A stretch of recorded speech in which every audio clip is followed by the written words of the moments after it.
Okay. We all get the choice to continue. Yep. No, thanks, Neil. Okay. So, Something strange. Albert, I can hear you. Yeah, and I'm trying to figure out because it's taking the back of my iPad. So, just before we get going, just a little technical thing. This is going to be mostly PowerPoint pictures and so on, and they fill the screen. So it's up to you. It's your setting how you arrange the little squares of everybody. If you want to minimize so that you get the full screen, I'm going to pull my little handle of people right out of the way. Is everybody okay to do that? If anybody wants any quick advice on that, because it'd be a pity if you didn't see what we're talking about on the screen. Everybody good with that? Yeah. Yeah. Okay. And then just the other thing is we're all pretty used to Zoom now. The problem with Zoom, I think we all find, is that it always feels like you're talking into a vacuum. It's really very hard to get any sense of engagement. So please feel free, unless you've got dogs barking or kids yelling in the background, please feel free to stay unmuted and speak up or whatever, because the more we can simulate a real live thing, the better, because I always feel like I'm talking into a tunnel on these things. So, okay, let's make a start. I make it 7:04. Dave, are you good with the minutes? Yes, ready to go. Great, thank you, David. Okay, so welcome everybody. It's not quite what we wanted as an AGM, but it's pretty good, and it has the advantage, of course, of having people from the summit of Elma and California and everywhere in between, which is great.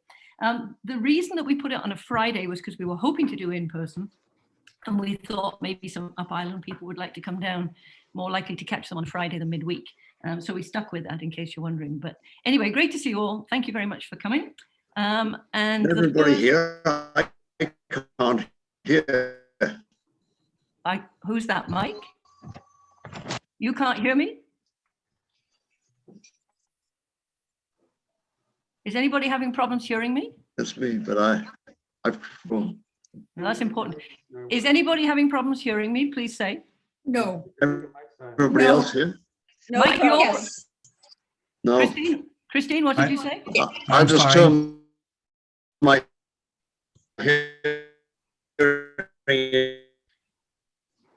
You're terrible, Mike. I can't hear you. Let me go check. Please say, this is important. Is anybody else having problems hearing? Only hearing Mike. You're loud and clear. Okay, thank you, Martin. Christine, you were saying something. Was it just Mike? You're mute. Don't worry. Christine, you're on mute. Yeah, we couldn't hear you very well. Oh, you couldn't. No, you were really Got breaking. it. Yeah. Got it? Okay, thanks. Christine, can you hear? Yes. Okay. Yes, all right. thank you. Okay, so the first thing on the agenda is to adopt the agenda. And here is the agenda, which I also published on Discourse, so there should be no surprises here. Can I please have a motion to adopt the agenda? I so move, Catherine. Thank you, Mike. And a second, please. Second. Thank you, Cedric.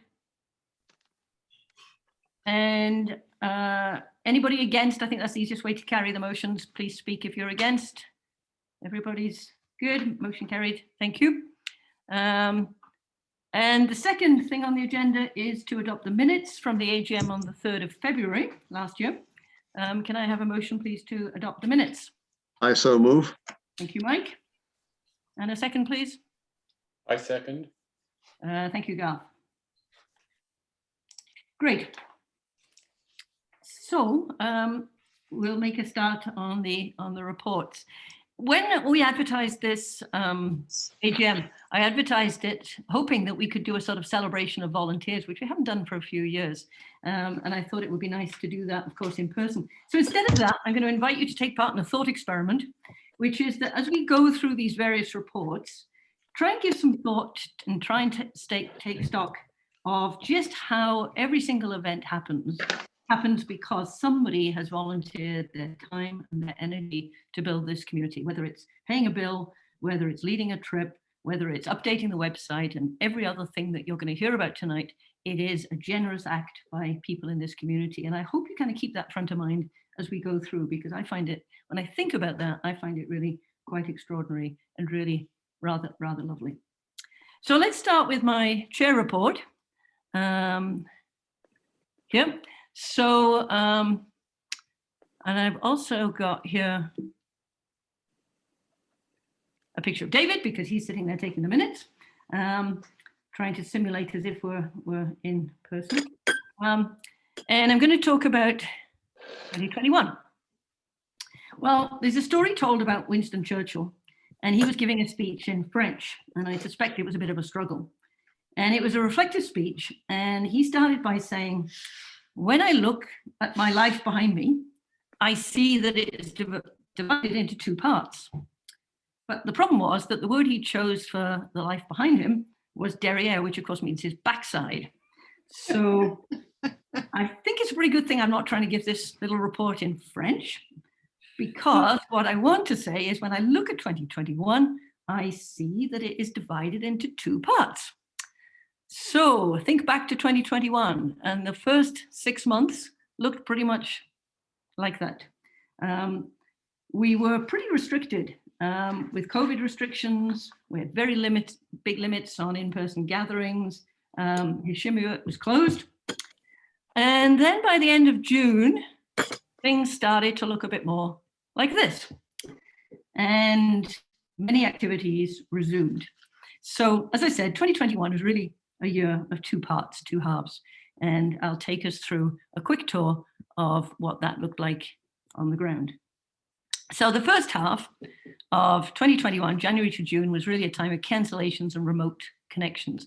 I don't expect you can read, that's taken from our website. The colors aren't the best, but as you look at that, you might be able to see the word cancelled, the word cancelled. This was the story, whether it was ski trips or day trips or in-person events.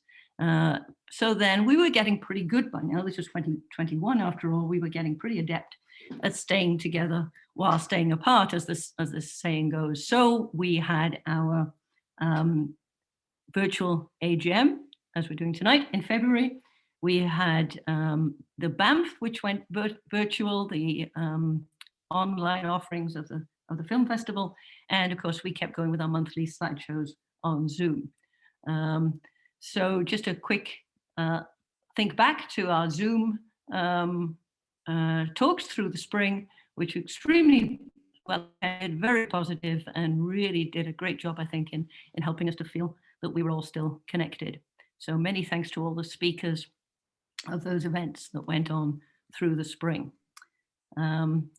And then behind the scenes in the first half, although we weren't getting together, things were happening and members were busy. So Robbie McDonald pulled out all the stops to get the Island Bushwhacker Annual 2020 out. I believe it was online by late April, and then hard copies were delivered by mail to those who ordered them. And by now we've got used to seeing the annual in full color. It's a lot more work to produce, but it's truly a treat, and there's certainly no going back on that.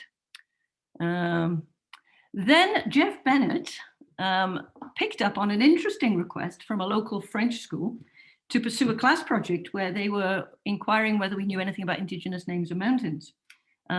This project really grew legs, and with the help of Mary Sanseverino's technical expertise and a lot of research involving several people, ultimately led to the production of this map that you see as a screenshot on our website. This is actually a live interactive map. And as Jeff and the team say very, very clearly, this is work in progress. And we certainly hope it will lead to continuing input from and collaboration with the many First Nations communities on the island. And sorry, somebody want to speak? Please speak.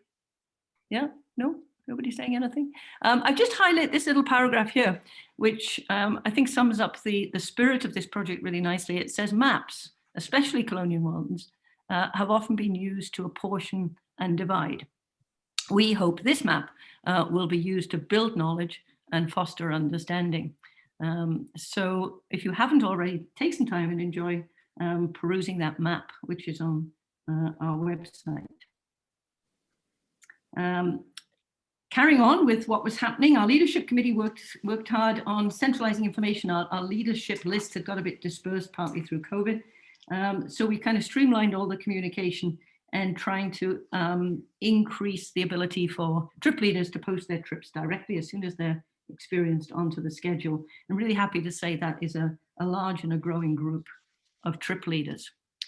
Another thing that happened in the background, because it was closed, Hishim, but I just wanted to make the point that even when it's closed, there's a lot of work that goes on. In fact, the HUT committee, you'll hear from them later, took advantage of the closures in a way to do a lot of projects and maintenance and development through that first 6 months of the year especially. The executive committee was busy. It's a funny thing really, but deciding to do nothing is actually a lot of work. So every time there was a provincial health update, we had to really consider the extent to which we could open our program and so on. So even though it was a quiet time in terms of offerings, it was a busy time in many ways for people on the executive. And then a really positive thing that happened in the spring was that Stefan Gessinger, many of you will know, very ambitious mountaineer, had been planning this trip for a very long time, years, I think, a ski trip across the roof of the island. And the stars aligned for him to complete this with Jonathan Skinner and Mitch Albanes in April. They had perfect spring weather. It's an amazing story, including a broken ski. And Stefan gave us a slideshow on that in September. And definitely that will be a report to savor when the 2021 annual is produced.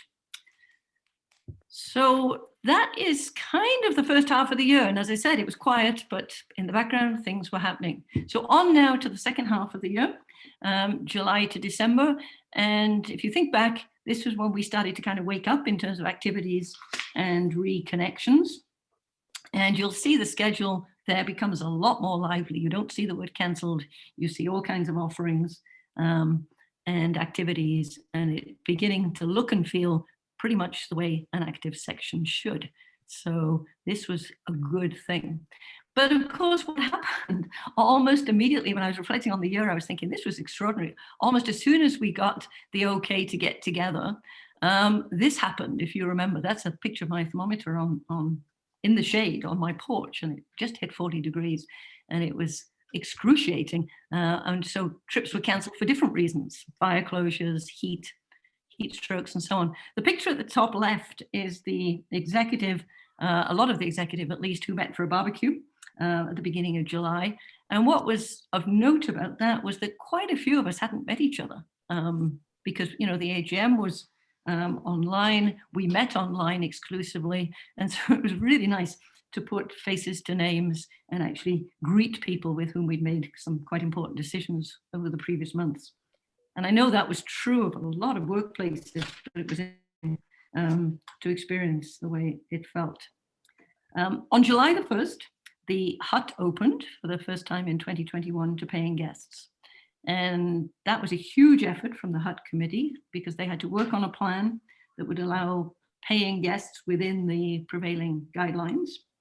And from July onwards, Martin will fill in some details, but I think it's fair to say we've had nothing but reports from delighted guests drifting down from the mountain and across the ether. It's wonderful to see the hut being used again. And then very happily, we got the green light for summer camp.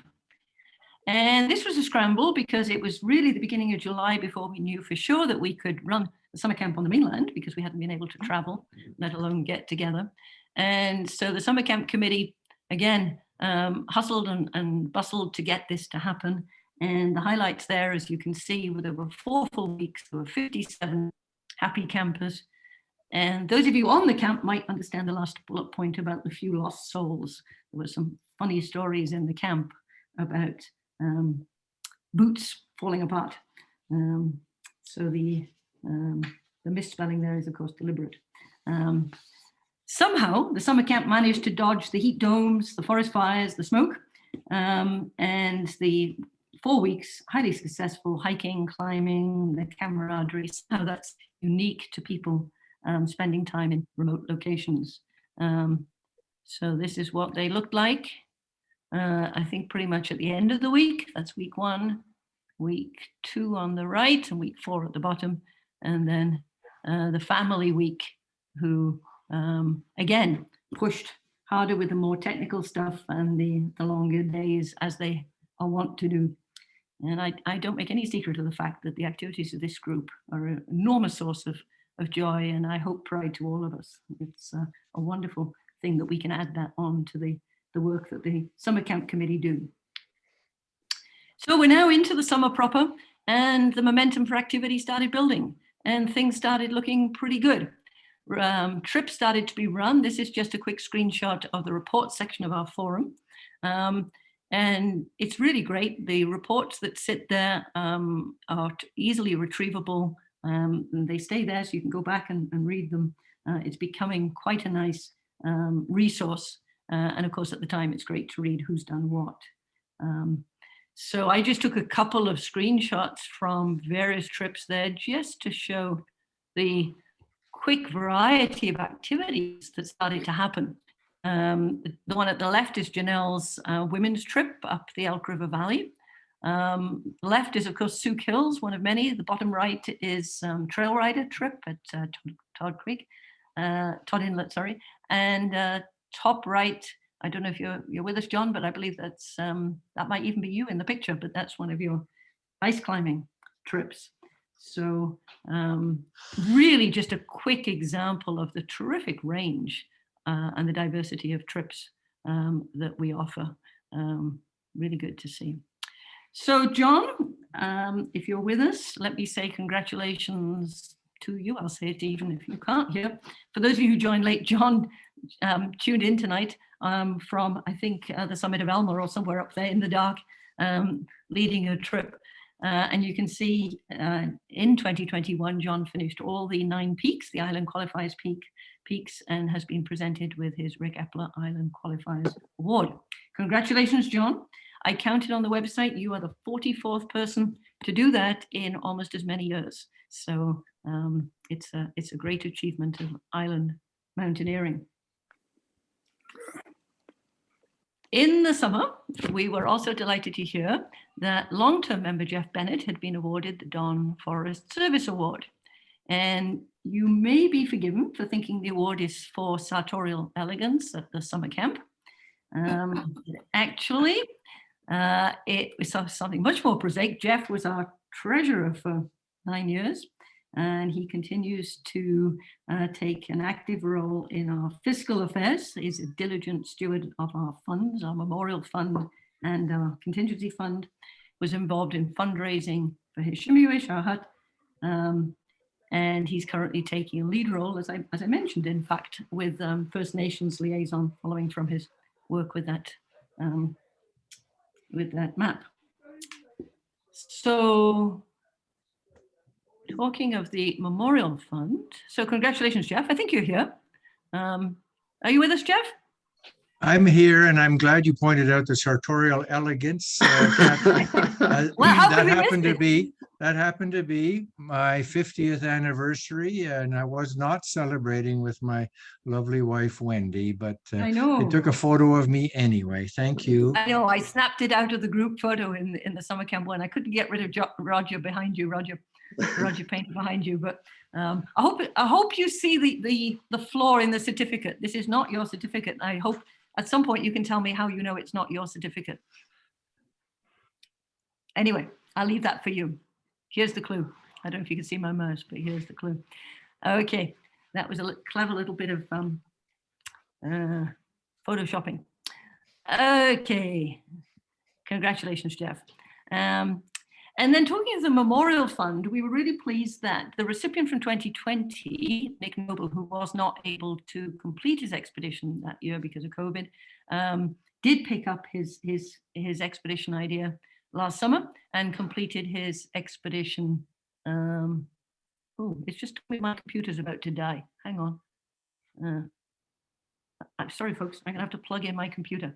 Can you hold that thought?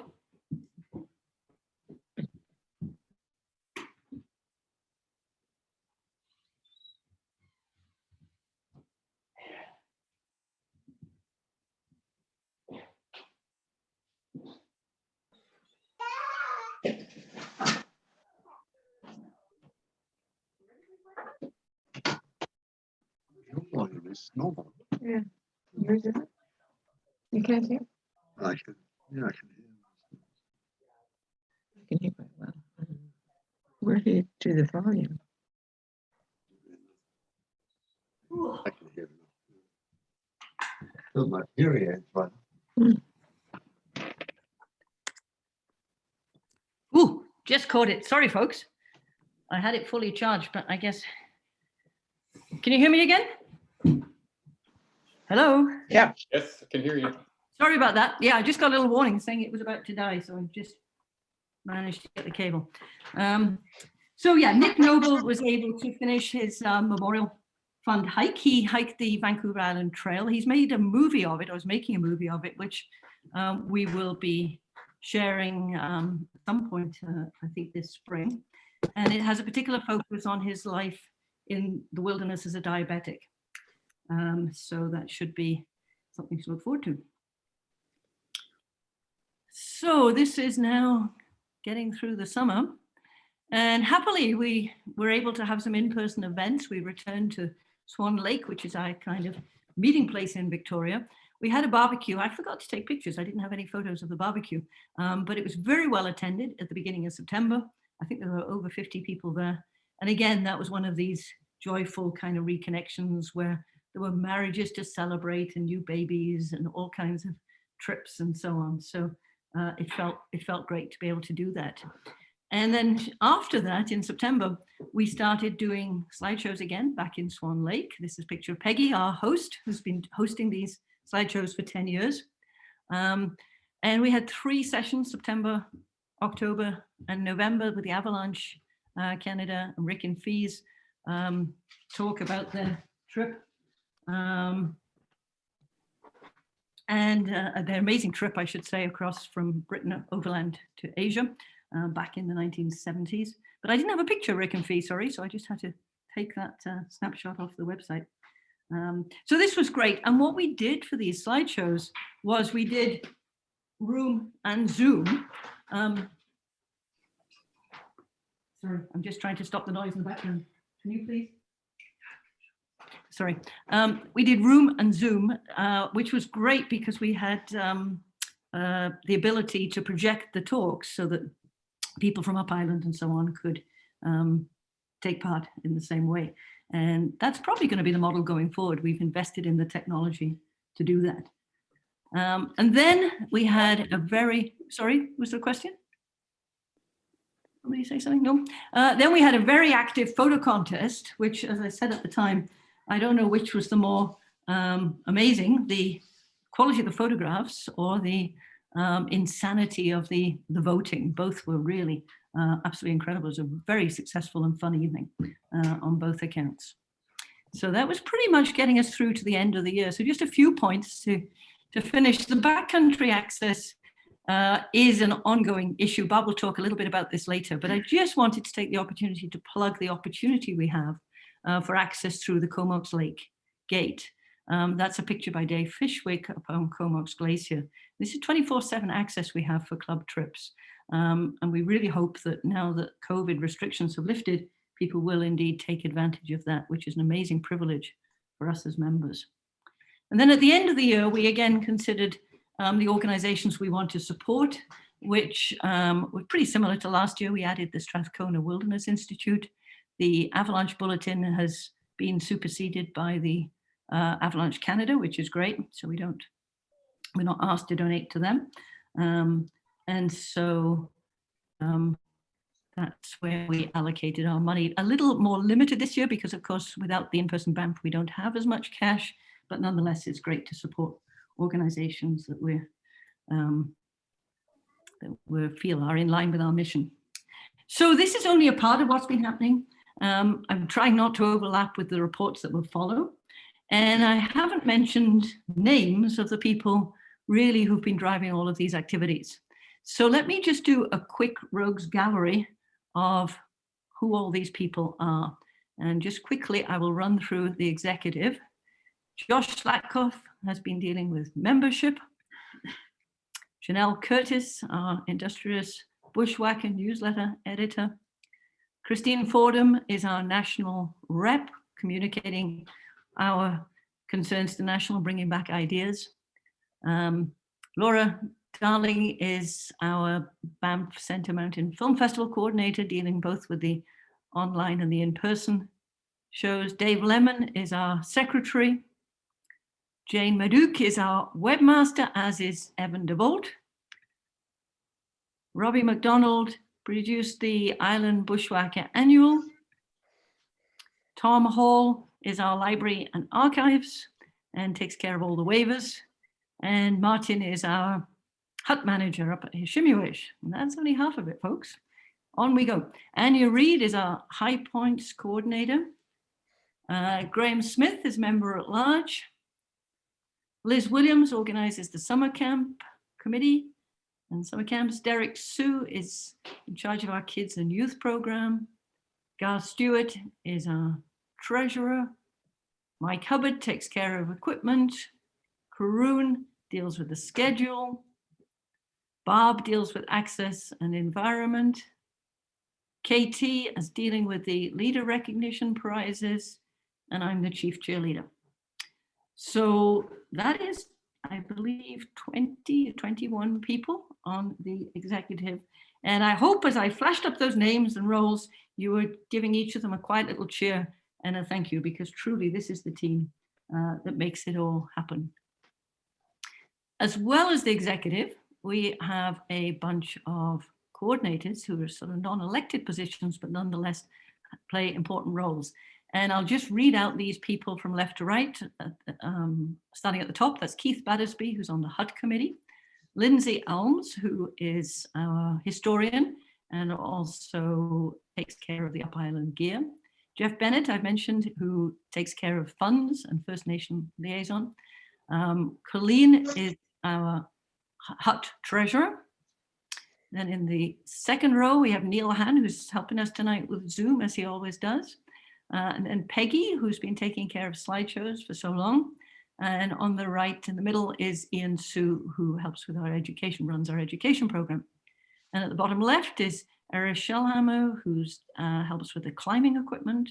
Val Wooten, who is the Comox Lake Gate custodian and also the Up Island gear custodian. Caroline Tansley, who works on the Trail Rider, and Dave Suttle, who has been dealing with the hospitality, providing us with great refreshments at Swan Lake. And that is an incredible group of people. I think I did pretty well getting photos from most people, but not everybody. So the missing people are Jeff Beddoes from the Summer Camp Committee, from the HUT Committee, Gary Kroom, Chris Rattan, and Peter Gilbert. And other than that, I think that's pretty much the roles that we have had in the last year. But in addition to that, there are two other groups of people I just want to mention very fully. And one is our trip leaders and our event organizers, who we use this expression, the lifeblood of the club. And I think during COVID, I started calling them our essential workers, truly who make things happen, that keep us alive as a community. So a huge thanks to all our trip leaders. You are vital to our life. And finally, the group I want to address last and certainly not least is everybody who shows up. And that includes everybody who's here tonight, because all of this would be for naught if people didn't show up, take part, join in and share. So it's a very, very large group of people that I'm thanking, and I hope you all feel included in some way in what I'm saying. So that's pretty much what I want to say about 2021. Oops, sorry.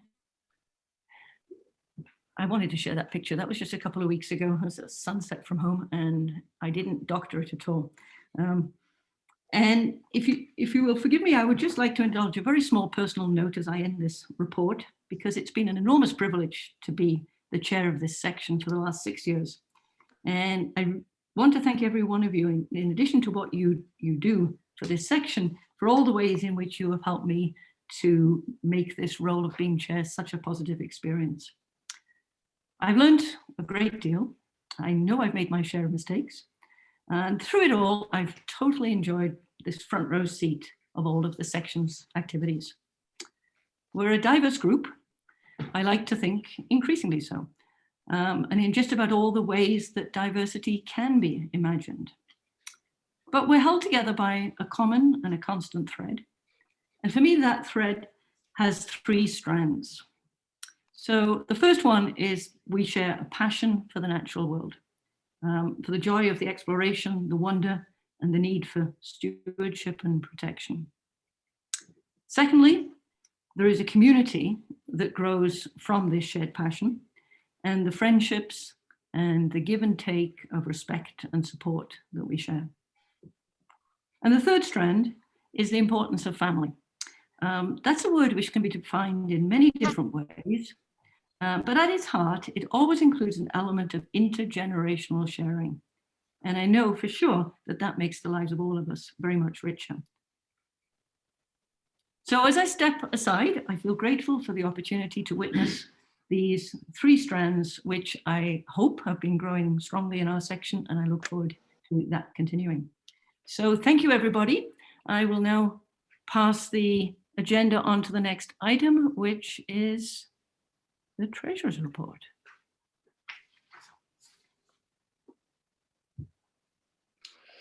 Thank you, Catherine, and congratulations on your 6 years and moving on to your next ventures. But thank you very much for all I've learned from you, and it's been a pleasure working with you for the last 3 years on the executive. So well done. Thank you.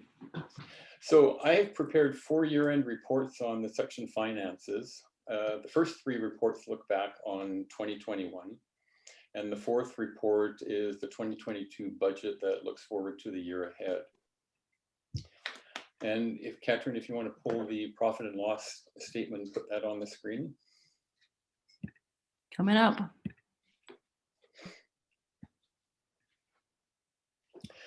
The profit and loss statement compares the section's 2021 income and expenses against the budget that was approved at last year's AGM. And I'll go through that.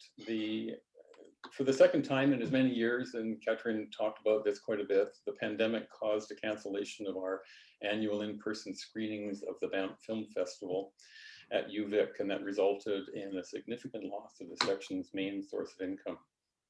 When we prepared our budget a year ago, we forecasted $1,000 in revenue from virtual screenings of the film festival, and we had no expectations that we would be able to host in-person screenings at UVic, and as it turned out, we were not able to.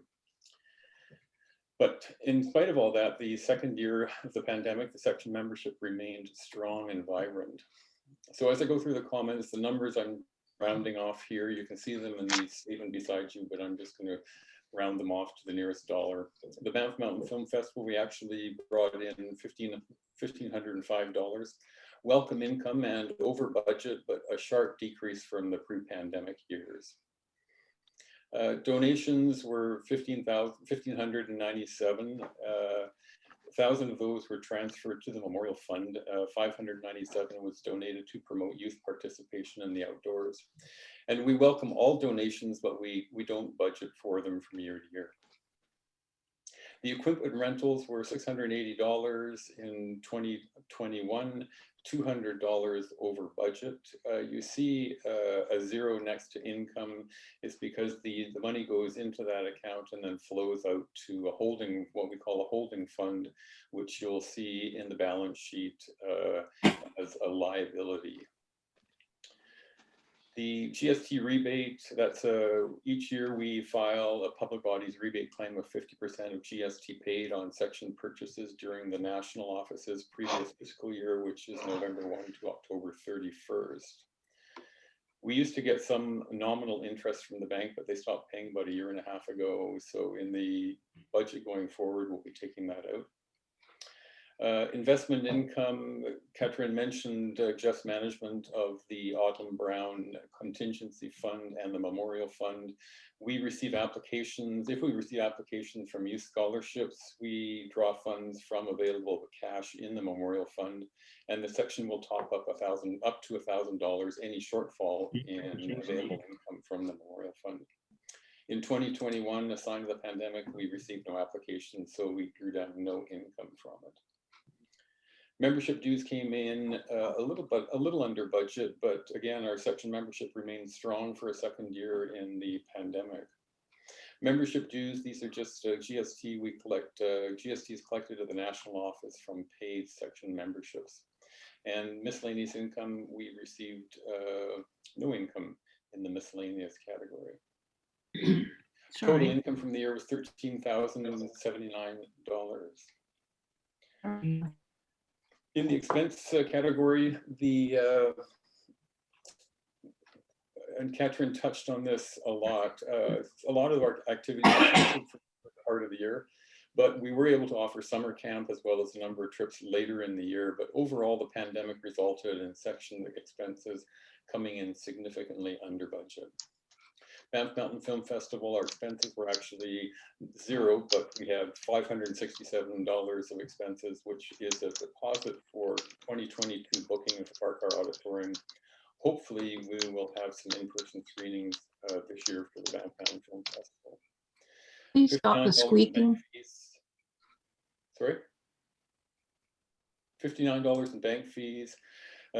Catherine mentioned the donations outgoing at the end of the year to a number of organizations focused on Vancouver Island outdoors and environment. $749 came in way under budget for education. These are subsidies that are offered for courses offered by members through third parties. We had one first aid course this year offered late in the year. Family camp bursary is a budgeted amount of $3,500 each year based on $350 for up to 10 children attending summer camp with summer family camp with a parent. The gifts and awards, we had $414 for members' notable activities for service to the club. GST, a nominal amount of $51 spent on club purchases through the year, does not include purchases for summer camp or the hut. Island Bushwhacker Annual came in at $606, well under budget, but these costs were offset by 43 members who prepaid a $15 fee for a color copy. We'll be doing that again this year. If you want a color copy of the IBA, we'll be sending out a notice for anyone who wants one. It'll be a $15 fee. And the actual expenses included subscriptions to the Adobe software for producing the IBA. Again, a reflection of the pandemic and all the canceled trips. There were no expenses in the leadership awards category. It's a disappointment, but hopefully 2022 will be lots more expenses for leadership awards in the coming year. Meetings captured a lot of different categories, slideshows at Swan Lake, rentals for the Nature House, summer barbecue, which we had in early September at outdoors at the Nature House. Miscellaneous projects and events, 230, that's really the Zoom subscription. We subscribed to an annual subscription to Zoom for starting the pandemic, and we've used that extensively. That's how executive meets every periodically. Newsletter, $684 is for subscription for Adobe, InDesign, Office and supplies is pretty much self-explanatory. We had no expenses under social events because we put them in the meetings above.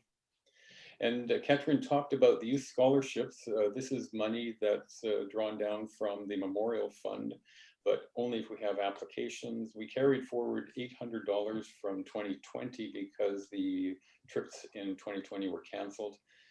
But executive made a decision to allow funds to be carried over and used for applicants if they wanted to use them in 2021.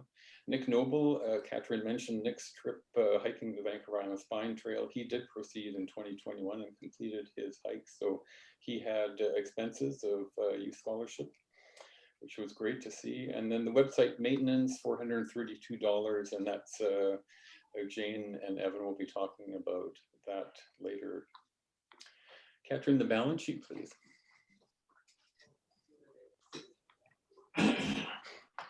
So the balance sheet gives us a picture of the club's finances at the end of the year. Consists of the assets at the top and liabilities below. The section assets are a mix of cash in the bank, investment funds, and other current assets. There's a little over 26,000 of cash in the checking account and the investment funds. And Jeff has a report that was posted on Discord for more information about the investment funds. Total assets, almost $61,000. Liabilities are a combination of deferred revenue and equipment funds, which I mentioned earlier, are held as holding funds. And the holding funds, the amount in the equipment fund is $4,000.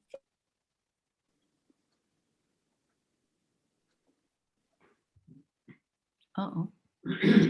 Garth, you have to unmute yourself. Can you hear me now? Yeah, we lost you Yeah. for a minute there, Garth. Someone muted you there. Someone muted me. Wouldn't be the first. Not muted, muted.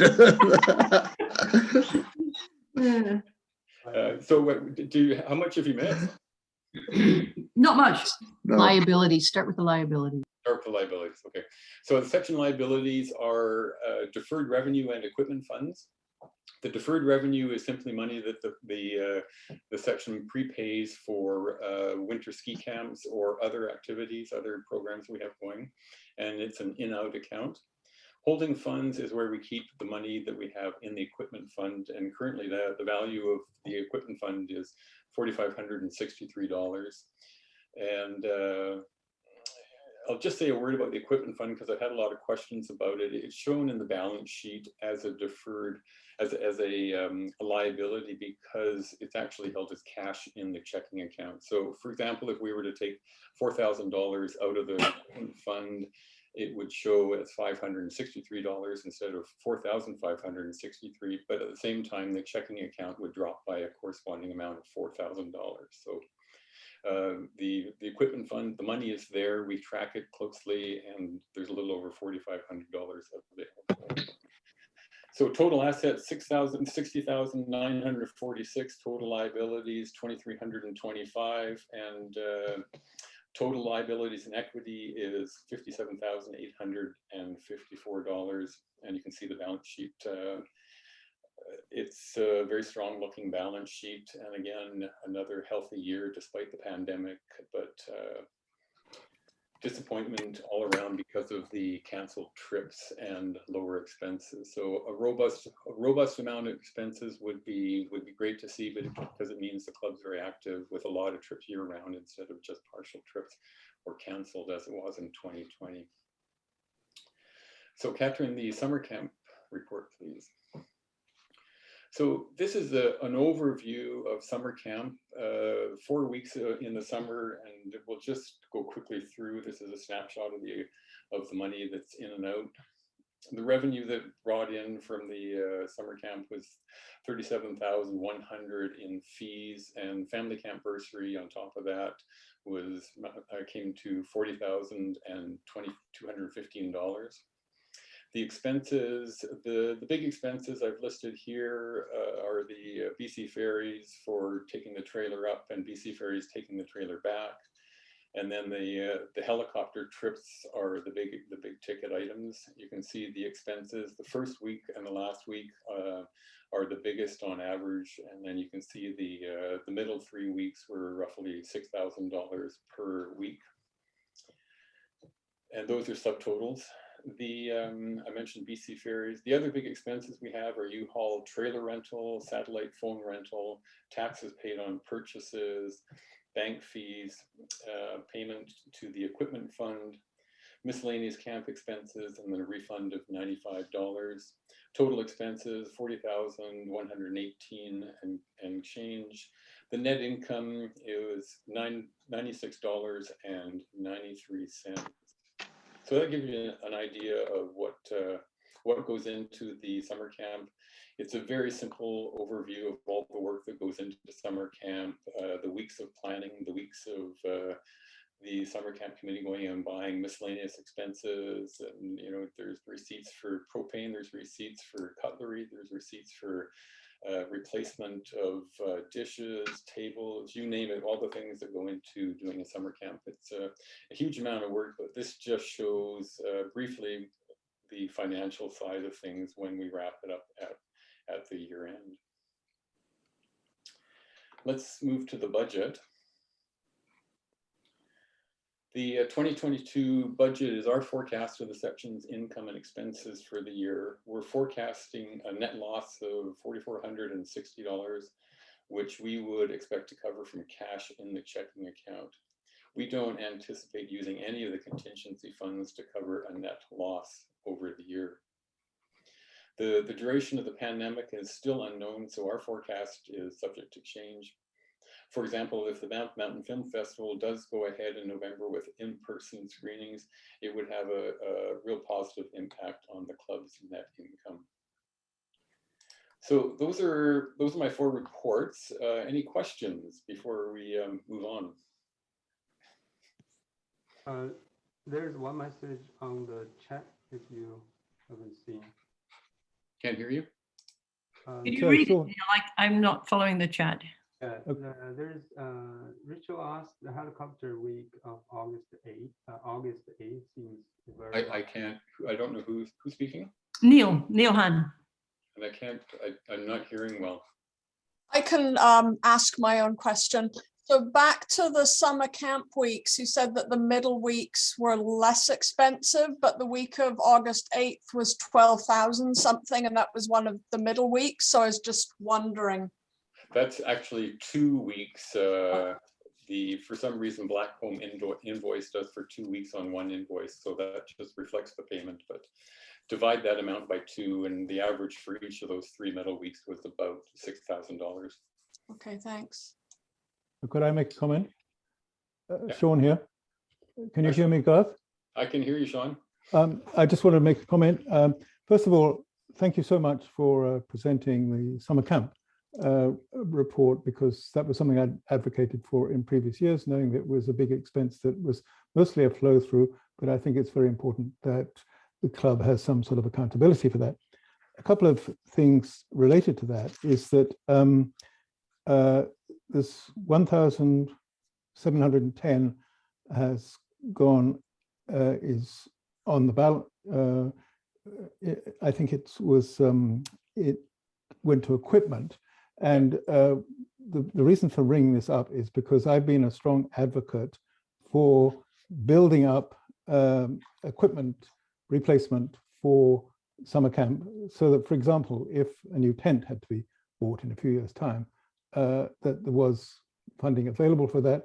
But the summer camp committee does actually, they could replace quite a few things if they wanted to, because as we all experience this year, some of the old saucepans and things, I mean, there's a lot of things that could be done. And so what I really wanted to know is the equipment for summer camp going to be kept as a separate item somewhere, or is it in the general equipment fund?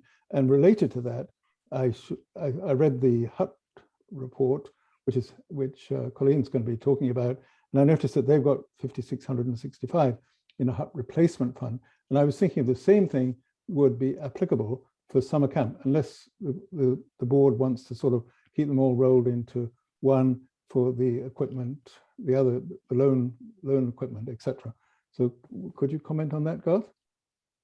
Sure, I'll comment on the equipment fund and where the $1,710 goes. It goes into the equipment fund that you're seeing on the balance sheet.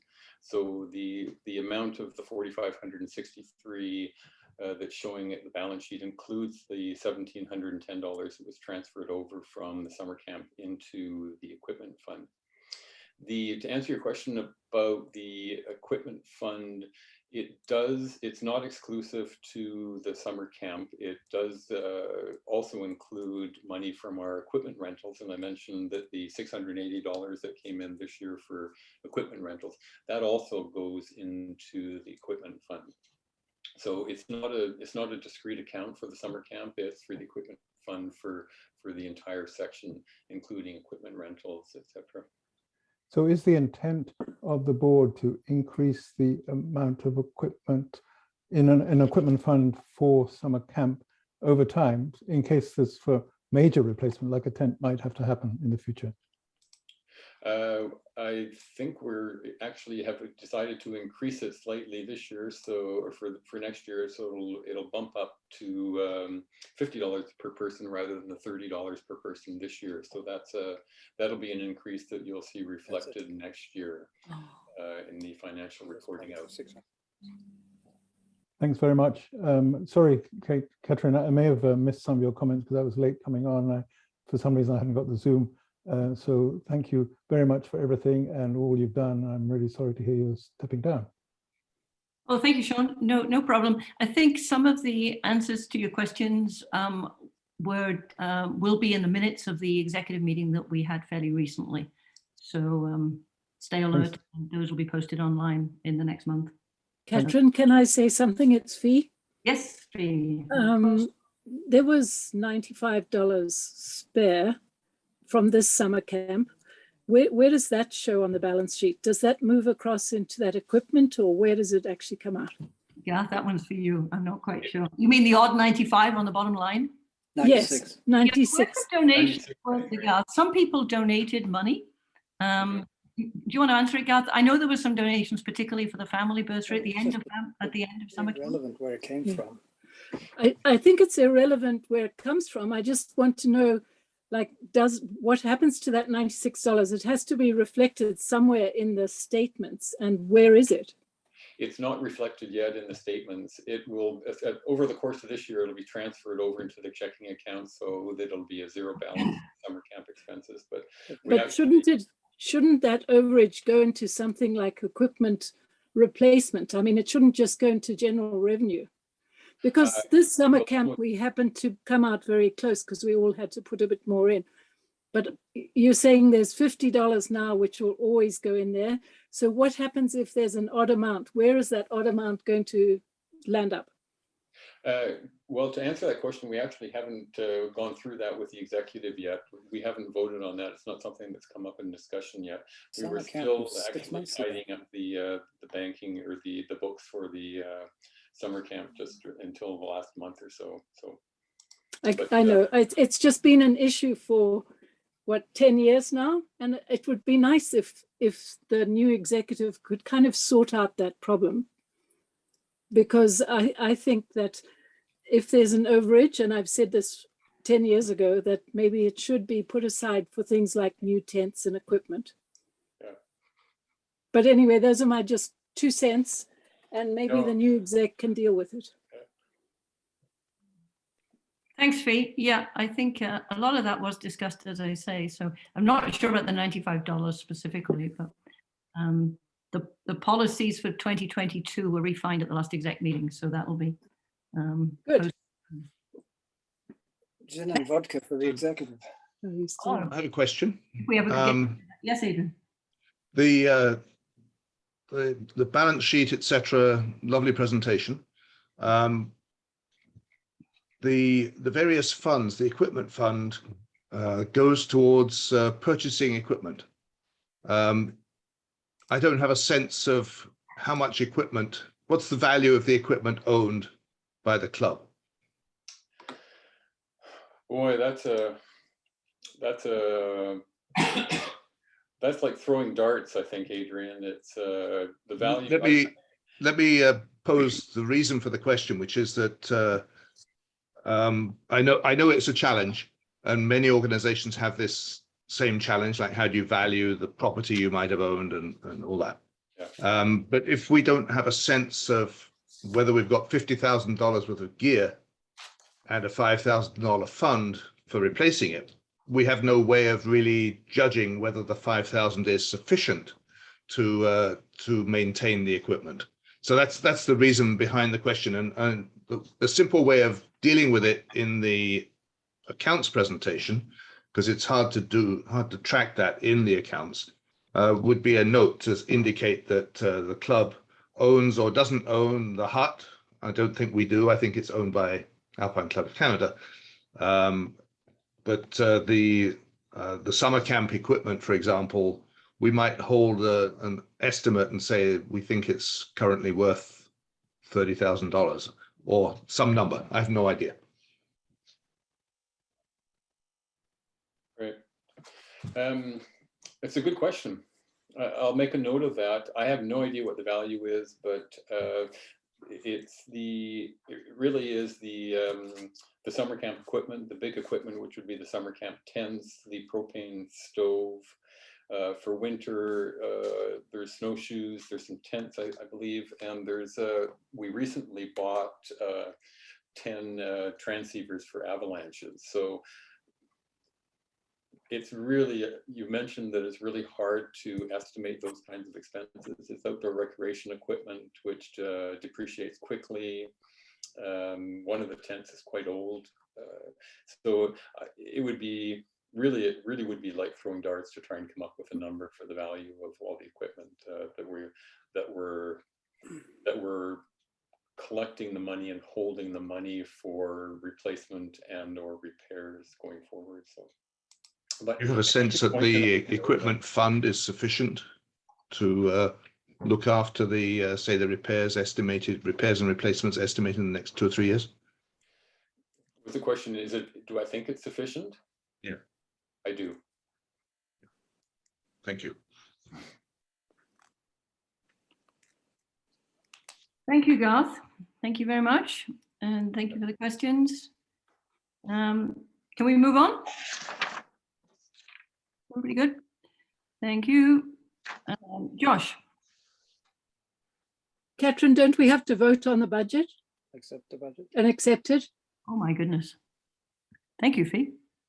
We absolutely do. So thank you, Fee. Are there any more questions before we take a motion? Garth, would you like to prepare a motion to adopt the budget for 2022?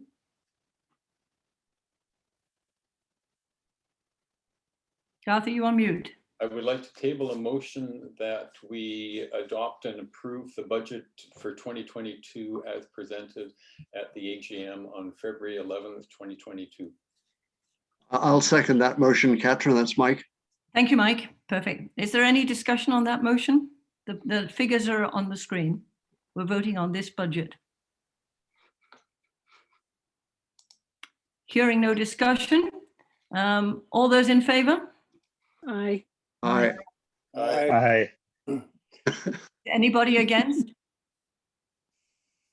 Is anybody abstaining? Motion carried. Thank you, Fee, for that important prompt. Thank you, Fee. And thank you, Garth, for all your work on that. Thanks. And now we will talk about membership. Josh. Great. Thank you. Are people able to hear me okay? Very well. Yeah. Great. So I'll keep this very brief. I'll just post a few numbers here.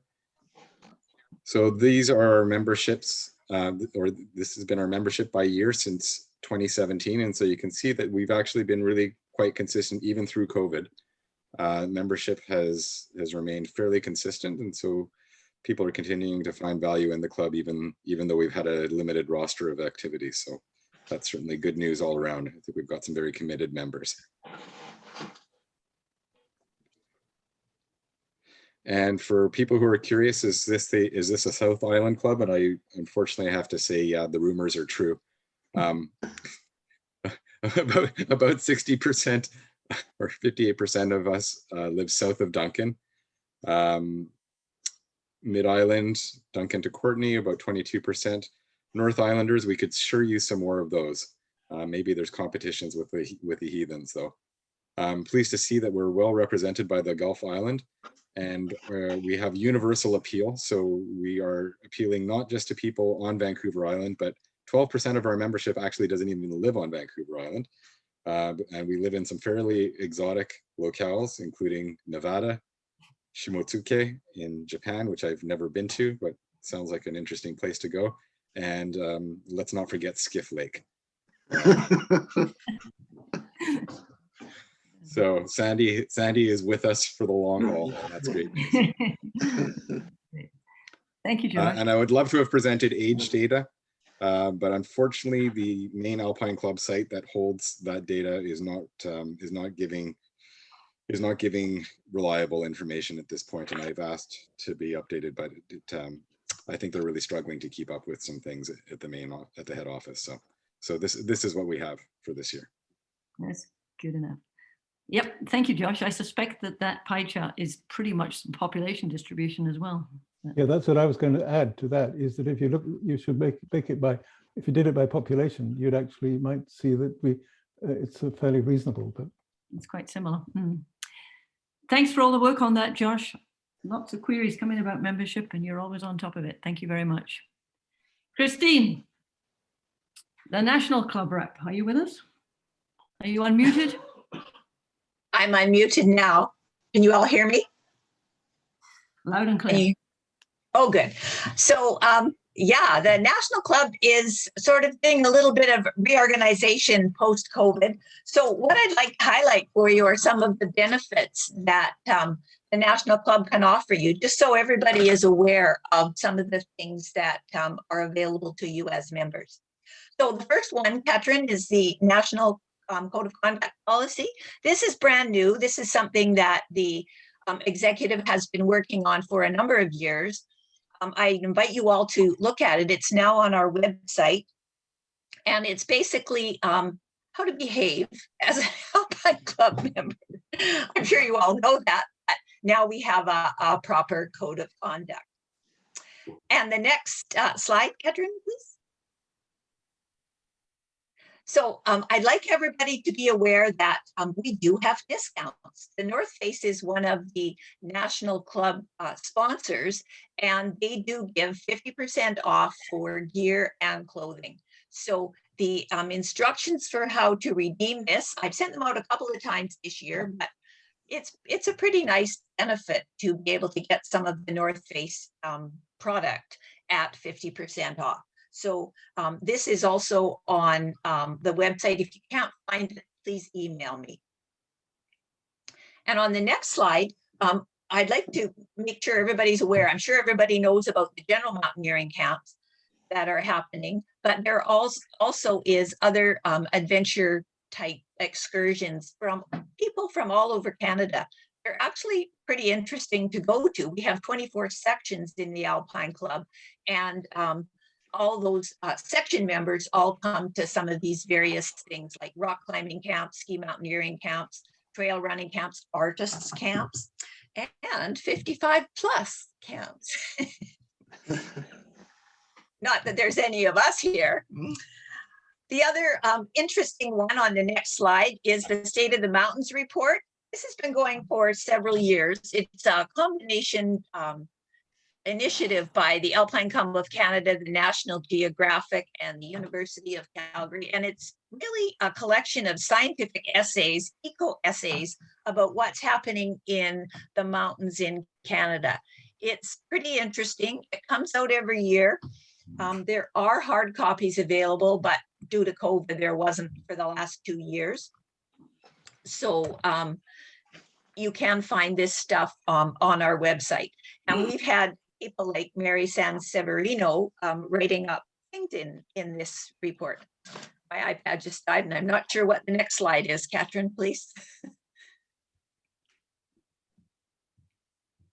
Oh, and the other North Face benefit that is available to club members is the North Face winter and summer camps.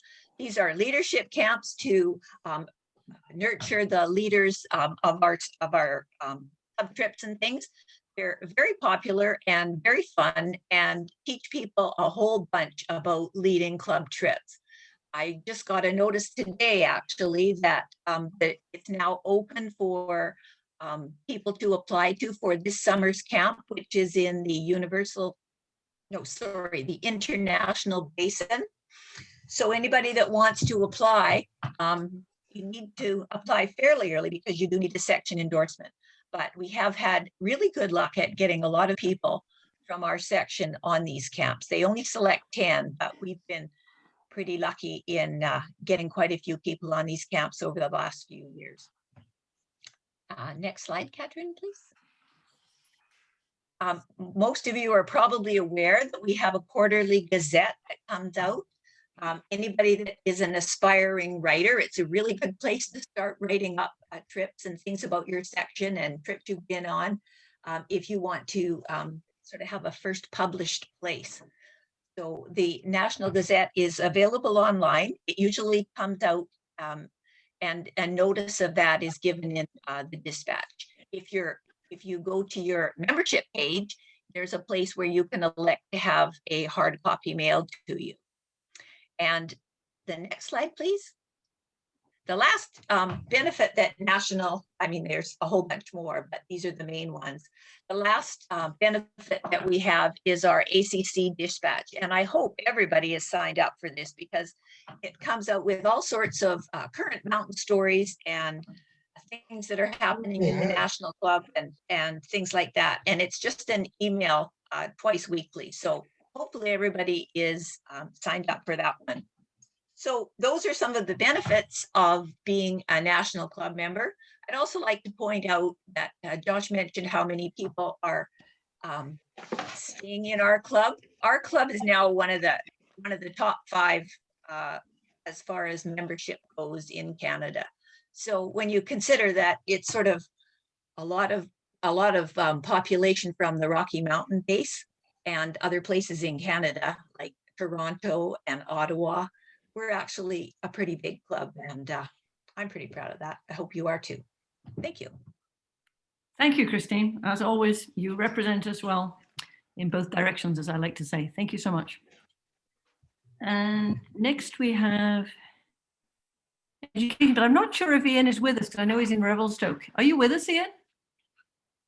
I suspect not. He was hoping to get a signal. So yeah, I'm here. Oh, sorry, Ian. Sorry. Great. I can hear you. Did you want to give a brief report? Yes. Yeah, I would.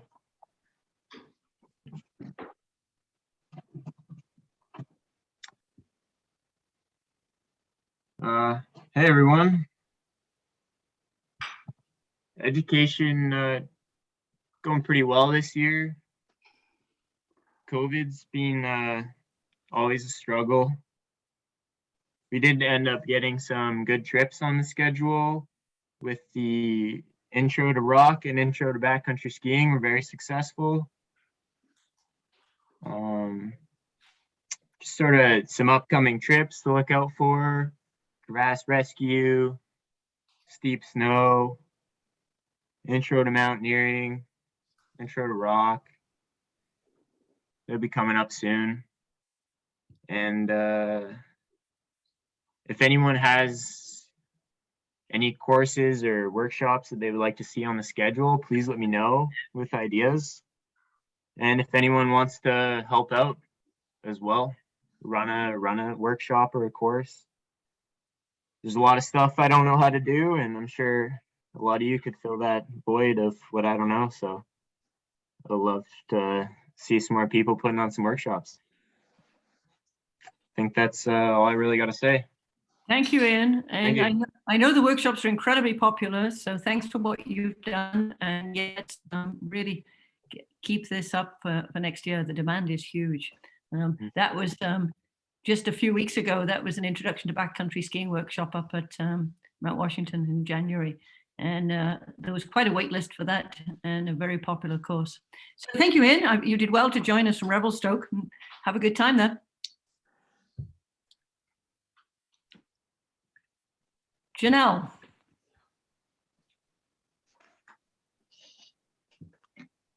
Thank you, Catherine, and hello, everyone. It has been really inspiring to learn more about our community and your activities in the mountains during the past few years.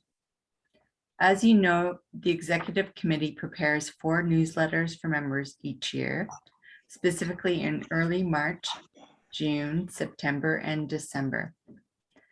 The newsletter aims to update members on upcoming events, including slideshows, trips, and opportunities for mountain education. And you can find previous issues of the newsletter on the club's website. Next slide, please. As you know, we have a few new columns in the newsletter, including one called Portrait View, which describes the roles of the club's executive members and coordinators. One called Landscape View, which describes a bit about other clubs and organizations that contribute to our mountaineering community. Some articles and photos about the club's history and historical photos of members over the years. A selection of recommended books and films about nature, wildlife, and mountaineering, and a new column about access and environment. Next slide, please.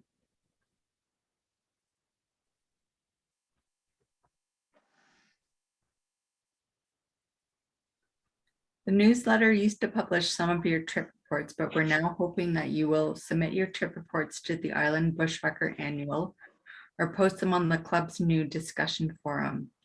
If you go to the club's main website and click on the link called Discussion Forum, that will bring you straight to ACCVI's Discourse website.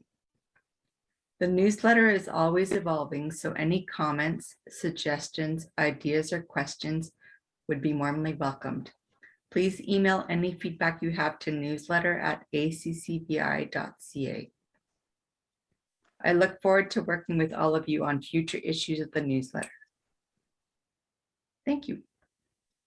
Well, thank you, Janelle. You've poured so much into these newsletters. They've become an absolute labor of love, I know, and they're hugely appreciated, informative and interesting always. So a wonderful way, especially I think in our strange couple of years, to keep us connected.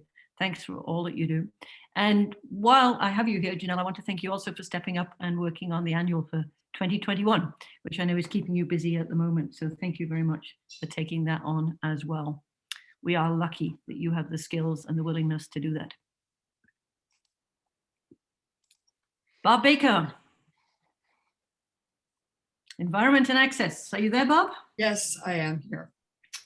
Ah, I see what you have up. Yes. Oh, yes. I should explain why I put that up. When I think of that map, I think you spend more time looking at that map. I'm not going to. My report went to Discourse, so I'm not going to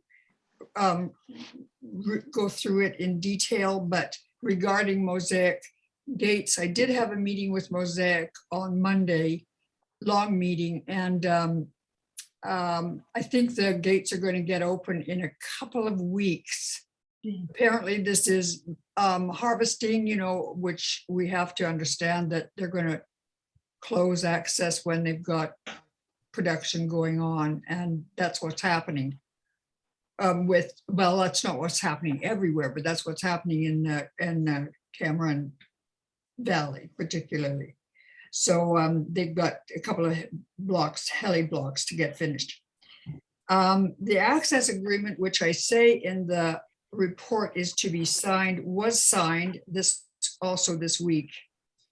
And so we now have a much expanded permit with a lot of country added onto our Comox Lake agreement, which was the original pilot agreement. So here, thank you, Katrin. Here, yes, on the right-hand side of your screen, you see this was our original area. This is the area accessed through the Comox Lake Gate.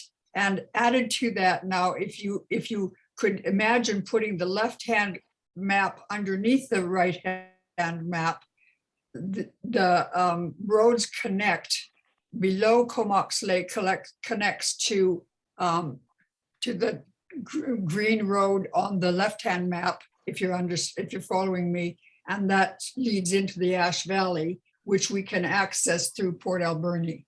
So that's the area of our new permit, which will go into till next January, has been increased about pretty well twice again.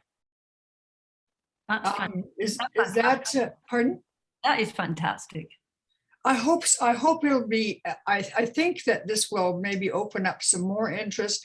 I've just been checking with someone about someone came up with a question today about how drivable the roads were, because this avenue has not been used for years. The gates have been closed. So I'm just checking with someone. He sent me a picture of somebody who was trying to drive through recently. So I would be really embarrassed if I had negotiated for this added area and it was not continuous with the original area. So we now will have two entrances, one through the Comox Lake Gate and the other through your Great Central area, which is, just outside of Port Alberni here.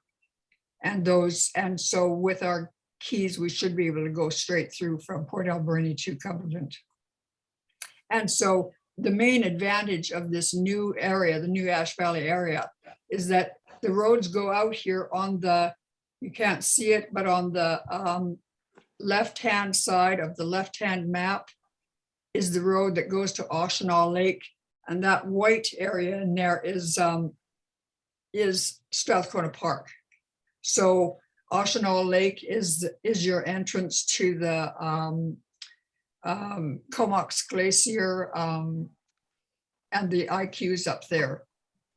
And Harmston and Red Pillar. Harmston and Red Pillar, which is one of the ways that people have been doing those mountains. Although not much has happened in the last few years.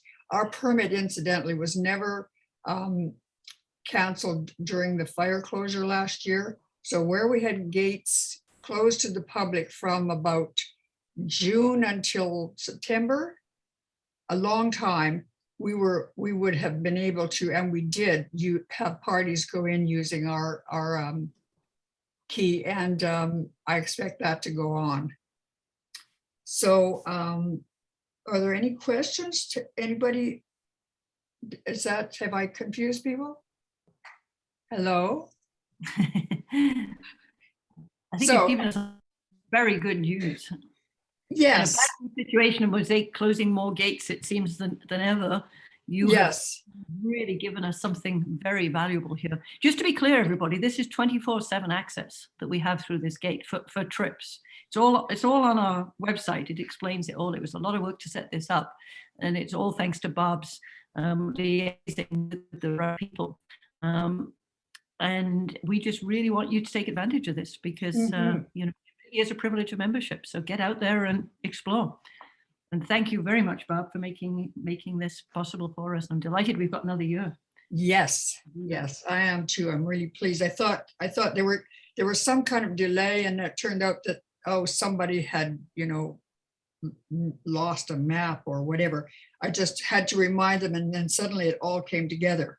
So the instructions for the leaders are going to have to be, will probably change when we get to the next executive. David will be talking about what to do about radios and what have you, keys and what have you. Still have to have a radio per vehicle going in to use this agreement. Vancouver Island Trail, I talked about. Someone mentioned that the Inglewood Railway has been decommissioned, and I guess there is some talk about adding that to the Vancouver Island Trail. That's something like 90 kilometers of old rail bed that runs from Wass to Beaver Cove. Mount Adder Road has been worked on. Clit says north approach is still blocked. Waiting for the RDN to work on this Horn Lake Port Alberni trail that they have in development. And lastly, I just added this because I watched the Avalanche Canada presentation last night. I don't know if other people did that. It was really interesting and useful. And I wanted to add our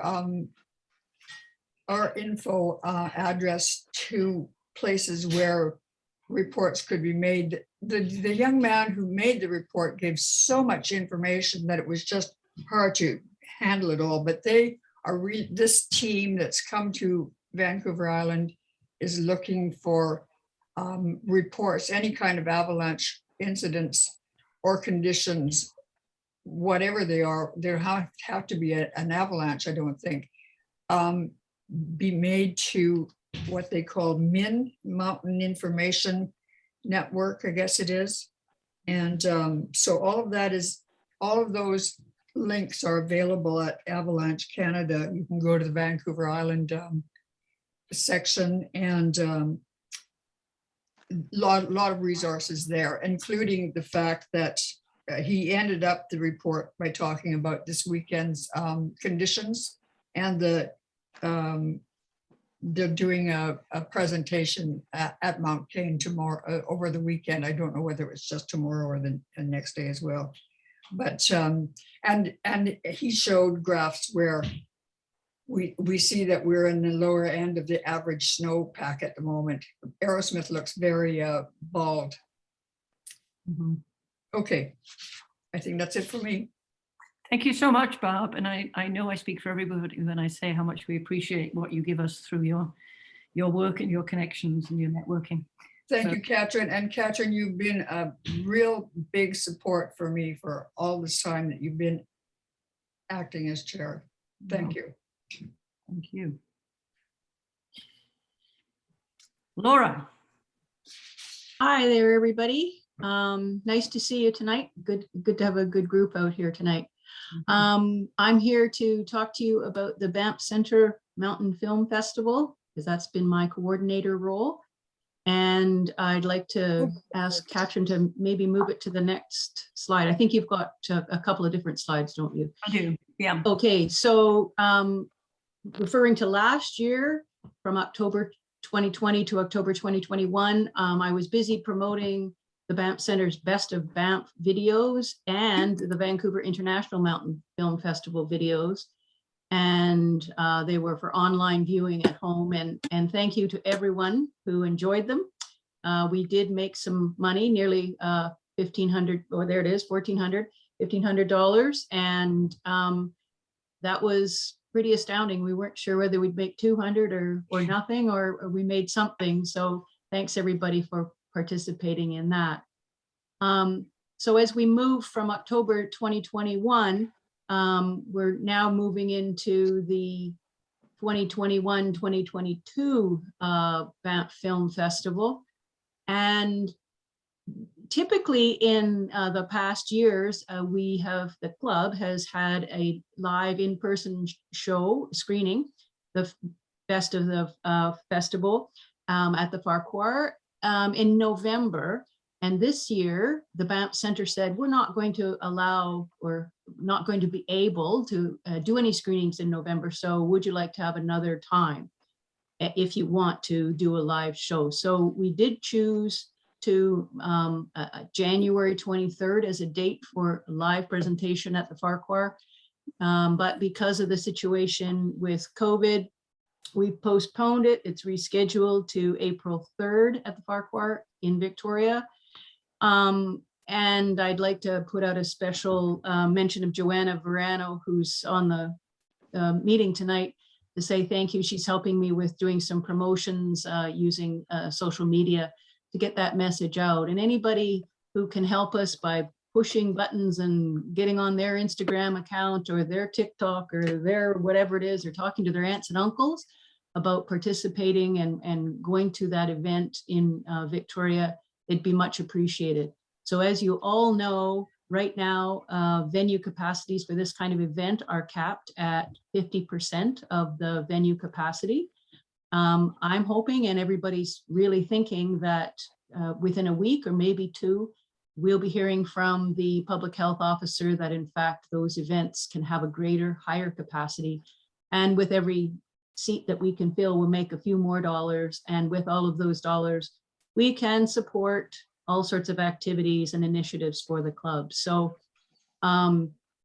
sure appreciate everybody that will be able to go to that. And I've been really promoting that live event because we can make a lot more money than with the online home viewing videos. But you see the lost little line there that says there are videos available. We still have the video link for our unique affiliate link to get some little bit of money from every video that you choose to watch at home. So consider doing that as well. But the big promotion I'm really trying to work toward is April 3rd at the Farquhar. And I think that's all I needed to say. Yep, that's it. Laura, thank you very much. You really did achieve against the odds, I think, with the online viewing sales, and it was very much due to your drive and your clarity of information. So many thanks. And yep, all hands on deck to try and get as full a house as we can in April. And thanks, Joanna. I know you're here too, so thanks very much for stepping up. That was great that you have those skills to share. So let's look forward to hopefully seeing a lot of you out there on April the 3rd. Yeah, that'll be great. Thanks again. Thank you. Derek. Hi, everyone. Yeah, so don't have much to share. It's taken a little bit of time to get the program going again. Since, I mean, the family week was awesome, really well attended, had a great time. And then we did a September trip up to the hut where we got rained out, couldn't do any objectives, but it's still fun to hang out. The kids just like having the downtime. And so I've been slowly trying to get more trips on the schedule, and have been forming some relationships with people like Landon Kimmel, who like has a kids program that he runs in Souk. And then also just looking forward to, my succession, as I'll be winding up soon. And yeah, so looking forward to summer camp, family week next year. Really excited, had a great time. And I got a trip I'll be posting soon for just a ski trip up to Mount Cain, and then hope to be doing a steep snow workshop and a climbing camp and some other trips, assuming there's no restrictions and all's go ahead. And yeah, it's going well. I'm having to relaunch it, so people, I guess, are still a little bit hesitant to be going out in groups or whatever. So, but there's been pretty good interest when I can get a trip going. So that's it for me. Thank you, Derek. Oh yeah, Katrin, I want to say thank you very much. I wanted to thank you for working so closely with me and, coming up with the idea for the family week and, helping, working hard to get that put in, and for the bursaries and all you've done over the last 6 years. I really appreciate it. Thank you, Derek. It's a pleasure. It's very close to my heart what you do. And as I said, I think we should all be proud of it. And I'm very hopeful that things are picking up. I've heard a lot of interest for next year's, I guess it's this year's summer camp from various families. And word is out there that you and Ian particularly just run amazing trips. So thanks for keeping this program at such a high level. Congratulations. You're welcome. Oh, that was a picture I should have shown while you were talking, sorry. That's in family week, right, Derek? That's Ian and That's correct. Yeah, that's Ian and the gang. Yeah, had to get a scent that day. The multi-pitch climb that Rick Hudson Yeah, told that's right, Rick's one. Yeah, exactly. Yeah. Glad you got to explore that. Good Yeah, stuff. it's really cool. Michael. Are you with us, Mike? Thank you, Katrin.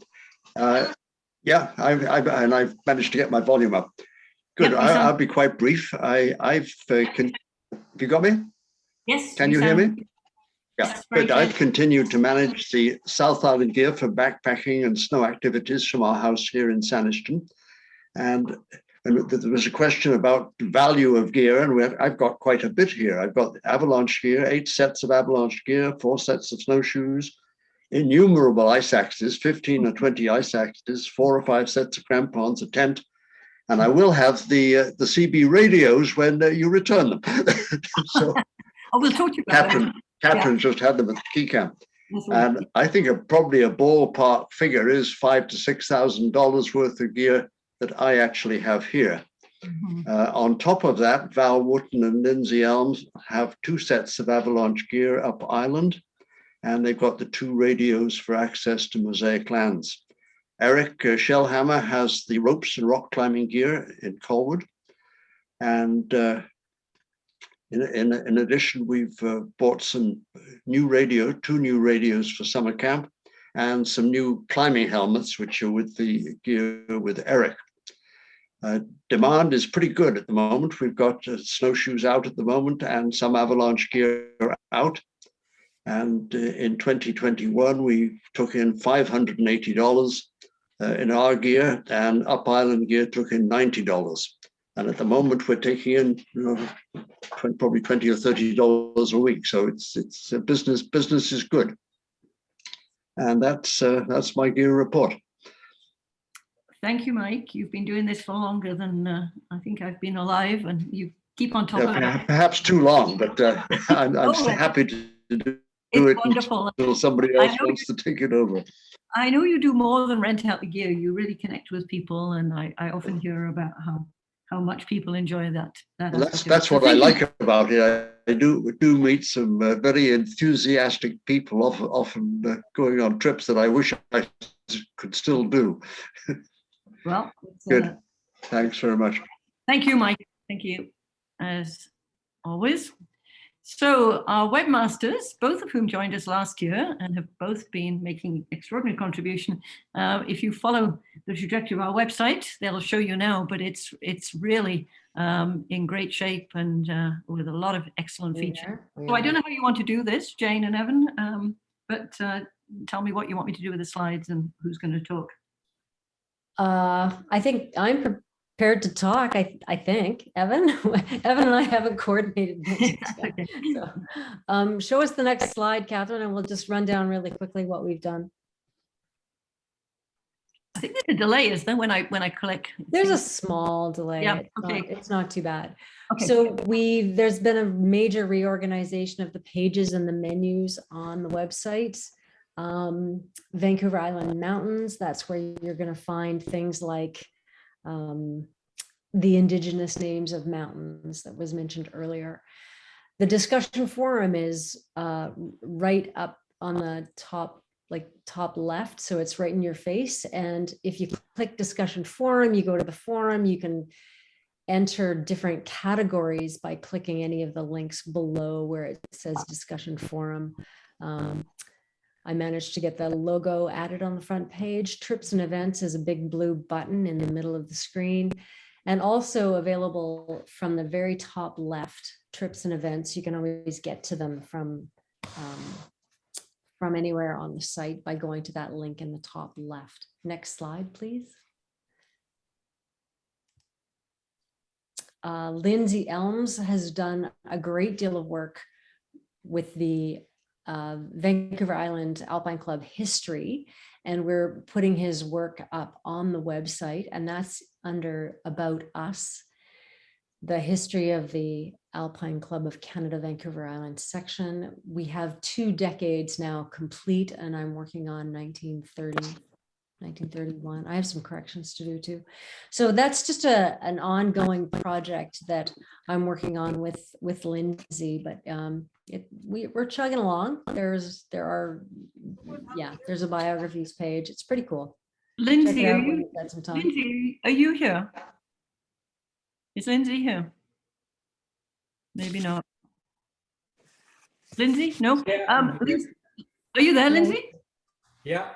Great. Would you like to just say what you said to me rather than me say it for you? Sure. Yeah.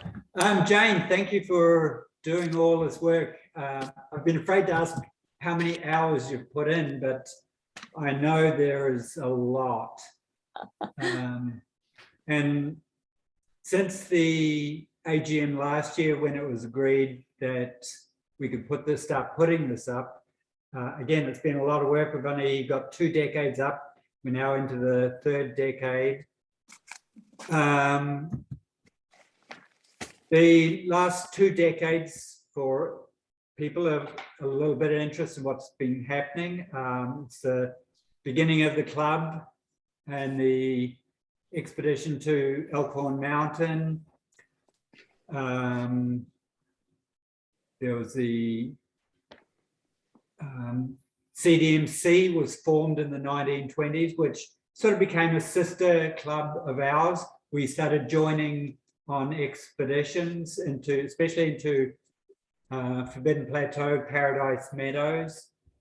And of course, winter, where the CDMC built a hut up on Mount Beecher, and the skiing began on the island here and evolved with clubs from the mainland coming over, and just rave reports about the skiing here on the island. Yeah, the 30s. Well, the other thing that we've seen is the building of the hut out at this Lake of Seven Hills and the development there. There's a few more things happening with that hut out there that we'll see in the 1930s. I don't know how far I'm going to go with this. I'm looking at stuff in the 1970s, 60s, and 70s last night. There's still stuff there in the newspapers that wasn't published in any of our reports. Thing for you members out there, if you read these pages and you come across names that maybe you know some of these people, or I'm still collecting information, so there's some names that I don't know much about who were on the executive. So yeah, if you have any information, pass that on to me. I think that's it for there. And thank you, Catherine, for being our chair for 6 years. It's been wonderful. Thank you. Thank you, Lindsay. You bring something very deep with the history. When I was talking about intergenerational, I was thinking about how rich our history is, and thank you. And I know, Jane, thanks for the work on this. I'll click to the next slide because I know you've got more to show us, correct? Yes, that's correct. The trip schedule page has a new layout. There's a sidebar on the right-hand side, quick links to a calendar view, the hut bookings, trip ratings, a little video on how to get email notifications for new trips. And there's more detail on the next slide about that. What you need to do to get notified when a trip is posted, you have to log into the discourse discussion forum. So you have to have an ID and a login for the discussion forum. Then go to the category, such as events, and then click the notifications link, and then choose the notification that you want. So make sure that number 1 here, go to events. Number 2, click that little bell icon, that's the notifications icon, and then you'll choose the type of notification that you want to get. And then you'll get notified of new events when they are posted. It's pretty slick. It is, and it's really important for trips that fill up quickly. A lot of trips do. Yeah. Then you want to be in line right away. Yeah, you want to very clear. Right, there's a brand new make a donation page. It's a dedicated donation page that is separate from the youth fund. I'm not even sure which. Anyway, it's a dedicated donation page. There's links there that will take you to the National Club site, where you can donate directly to the hut, or you can donate to the section, or you can donate to the Memorial Fund. It has to go through National because they're the ones that can give you a tax receipt for your donation. So that's pretty important. Right. On the back end, next slide, Catherine. In the back end, we've upgraded our hosting service. I was finding that was a bit sluggish sometimes, and things weren't working quite well enough for me. So we upgraded our hosting service. We've implemented a backup service, and we added a vaccination field to the new event page. And the next slide will show you what that looks like. If you're a leader and you have the ability to create your own events, you need to look at this field. This is a brand new field. Participants must be fully vaccinated. The default value is yes. And if you don't see this field, you need to go up to the top right-hand corner of your screen where it says screen options and make sure attributes is selected. And that's only until restrictions are lifted. And hopefully that'll be really soon. And that's it. That's it. Yep, that's it. I think that's it for me, I Thank think. you, Jane. Could I ask a quick Yeah. question? We're lucky to have you both. Could I ask a quick question? Sure. I tried to, I couldn't find a member login on the website when I was trying at the beginning of this meeting when I was having difficulty getting on. Does that exist, a member login? Not for the website, not unless you're a leader that has the ability to post your own trips.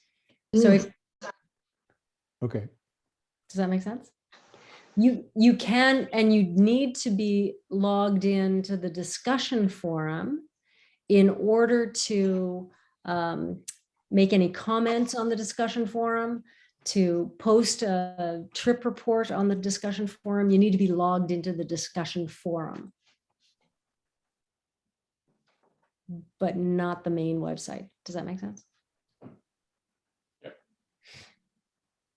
Thank you, Jane. Thank you, Evan. And I know this is all work in progress. Websites, I guess, always are, but it's definitely in the best shape it's been in for a very long time.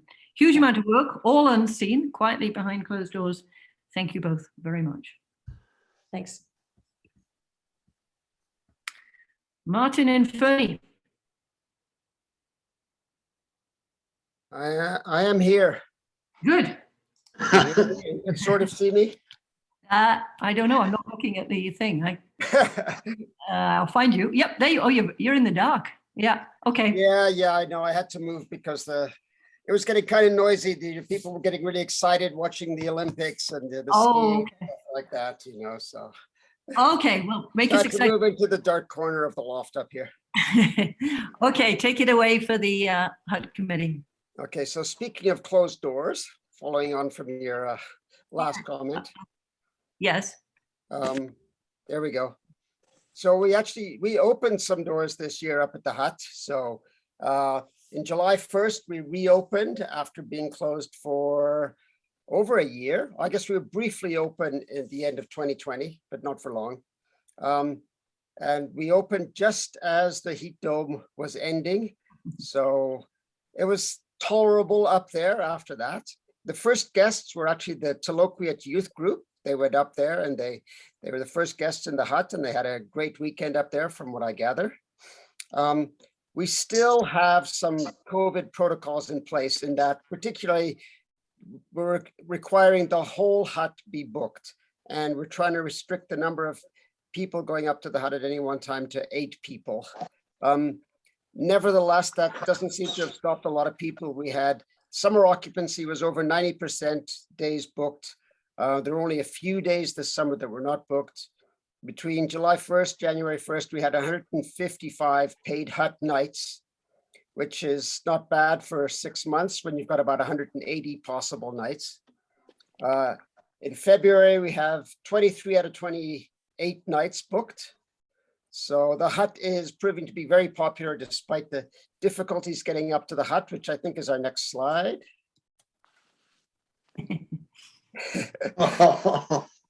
So this was as far as we managed to get up Marion Main on Boxing Day. That's Highway 4 at the front of the car. Wow. So it was quite a long trip in. So about 9.5 kilometers of logging road and then the trail. I think it took us about 7 hours or so to get up there. We arrived there up in the dark, but we had headlamps and we knew the route. It took some other people quite a bit longer. But the temperatures up there were some of the coldest temperatures we've ever recorded. It was about -17 when we arrived up there. But the skiing was amazing. And we had powder snow like you'd never see on the island. So we had a good time. And there was a group of guests who also made it up there a couple of days later. But not everything up there is perfect. So if you look closely, you can see some damage to some of those solar panels. We think that was probably done by some over-enthusiastic snow clearers trying to clear the snow and rime off the panels. But so we had a heli lift in October. We brought up some new panels to replace those, some new panels that we hope to put on sometime this year. We also brought up the usual pellets and propane and toilet paper and the essentials that need to go up there. We've got a new generator and a new generator shed. So now the generators are more accessible for guests if they need to use it. And not so fast there, Catherine. Sorry. Or is that an automatic? No, it was a nervous twitch. Yeah. Sorry. So where was it? Oh yeah, so the generator. So we're trying to make the generator system more user friendly, especially given the fact that we're getting so many people going up there in winter, which we really didn't expect. And there's just not enough sunlight for those poor little solar panels to keep the hut running, especially since the pellet stove requires power. And of course, the lights are on almost all the time. Okay, now we can move on to the next slide. Oops, no, What's going other on? way. Sorry. There we go. So the other things we've done is to try and minimize the amount of snow that blows into, well, not just to the outhouse, which is what we've done. We've built a little alcove there around the door to try and stop the doors getting frozen, because sometimes in the morning people get down there and they're desperate to get in, and if the door is iced up, it's not a very pleasant experience for them. And then the next slide shows winter up at the hut. And if you look closely, you can see a wooden sliding door just at the left side of the front. And we've put on that to try and stop the snow blowing in the front door and try and stop the rain coming in. We've had, it's very, very difficult, we find up there, to seal the doors completely against wind and snow. At least the one thing, the good news is the weather station is still working, although apparently the pole was not doing so well. We didn't get a chance to replace the pole and put up some new guy wires this spring because this fall, because I had to run back to Ontario. So I couldn't do anything there. By the time I got up there, it was too late. The weather was terrible and there was snow all over the place. The camera also failed. And again, I haven't had a chance to get up there. I was up there once and didn't quite get it fixed. I found out what the problem was, but then the weather changed. And then last time I was up there was -17 and I wasn't going to go playing around at the top of a pole in that kind of weather. So hopefully I'll get up there maybe this month or early next month to work on that. And the other thing we've done is the next slide is we've been improving some of the signs to try and help educate some of the users. We've put up some no fire signs this year, and that seemed to help a lot. We didn't really have any major problems with fires. I think we had some evidence of fires down at Cobalt Lake, but at least they were small and there hasn't been the problems around the hut that we had.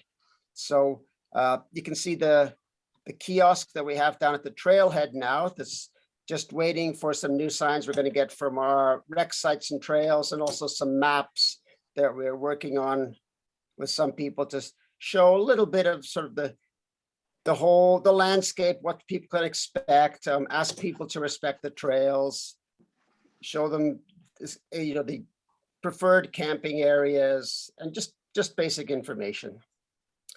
And then, okay, if we can go down again. Next slide. So rec sites and trails has also helped us out, and they hired someone to come and do an evaluation of the Cobalt Lake Trail. And this is a picture of the trail above the lake on the way up to the hut. And you can see there's a little bit of a stream there. When it rains hard, that is just a river, just a raging torrent. And it's just eating through all the topsoil. So that is one of the major concerns about the trail. The trail below the lake is what it is, as they say, and there's not much we can do about it. There's a lot of roots and rocks, and it's manageable, but the erosion up higher is not good.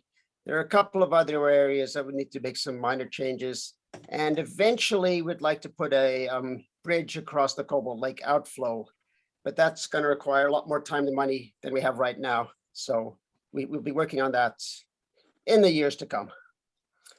Okay. And then this is just some pretty pictures from the area. So this was a sunrise on Pogo Peak when we were up there during that very cold spell.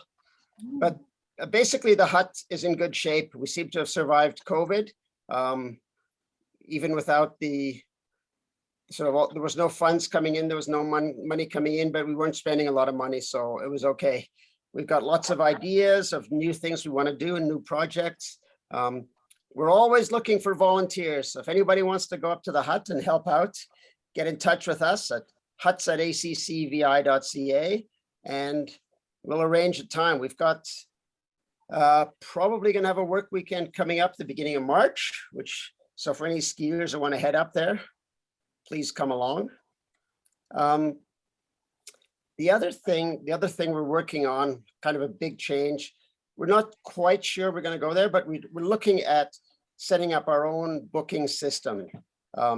Basically just to take control over the booking and the cancellation policies, take it out of nationals' hands.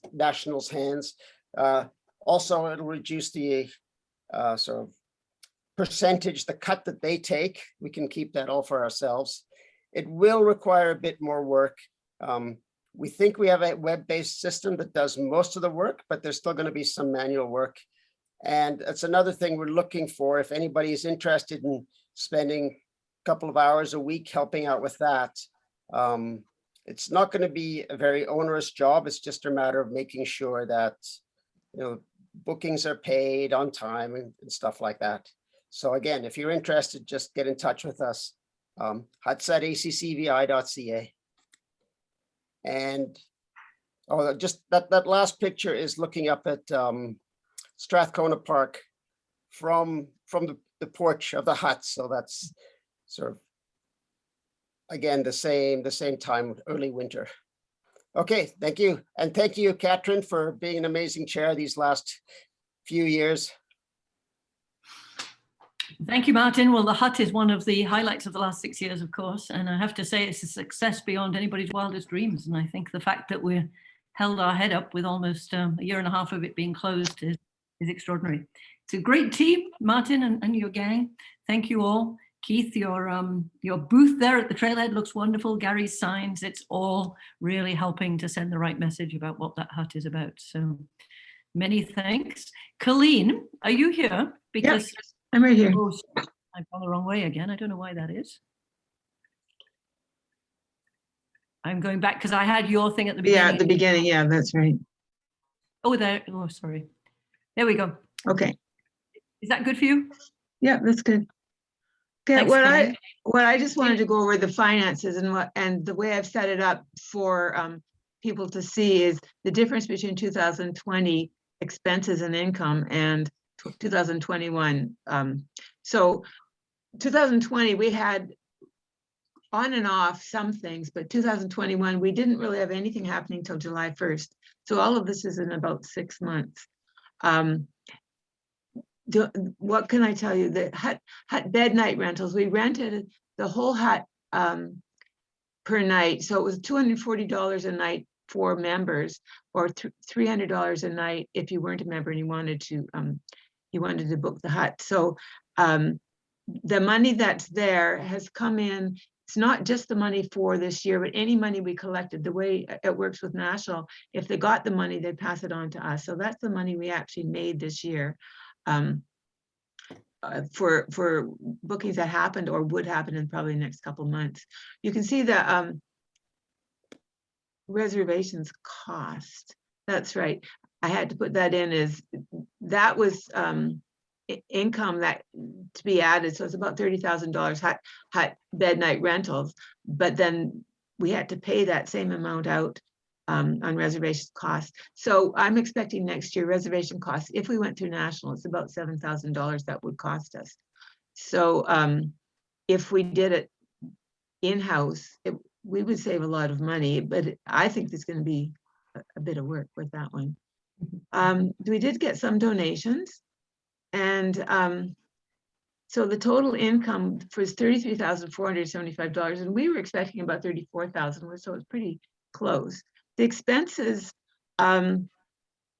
you can just see along it. Helicopter wasn't actually as much as we thought it would be. We bring a helicopter session in once in October, generally once a year, and that's a big expense that just has to happen. Having said that, I've got this great picture of Gary who carried a toilet on his back going up once in between helicopter costs. Not many people will carry toilets up a mountain. What else? Insurance is high. We've just renegotiated our insurance and it's gone down about $900 for this year, so that's good. We also have a hut replacement fund we want to collect about $4,000 per year for hut replacement, so that in 40 years, when we have to replace the whole thing, we'll have enough money to do it. So that's what we're working on, and because of COVID, we're behind on that one, but we're catching up slowly.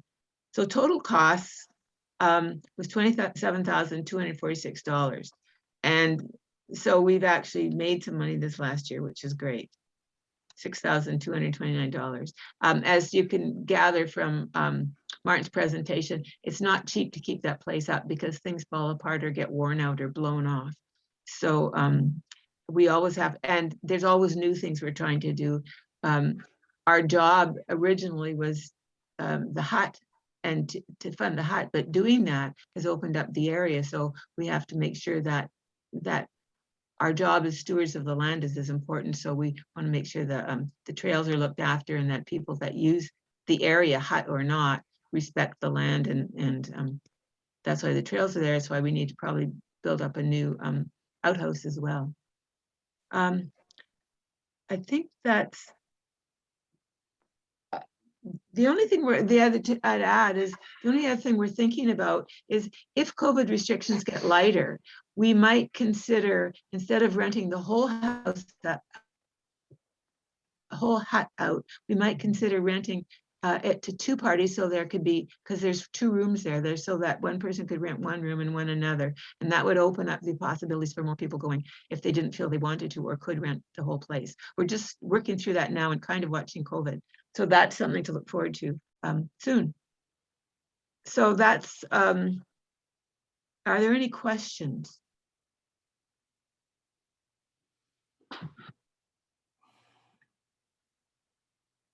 If you have the urge to donate money, you can also donate to us.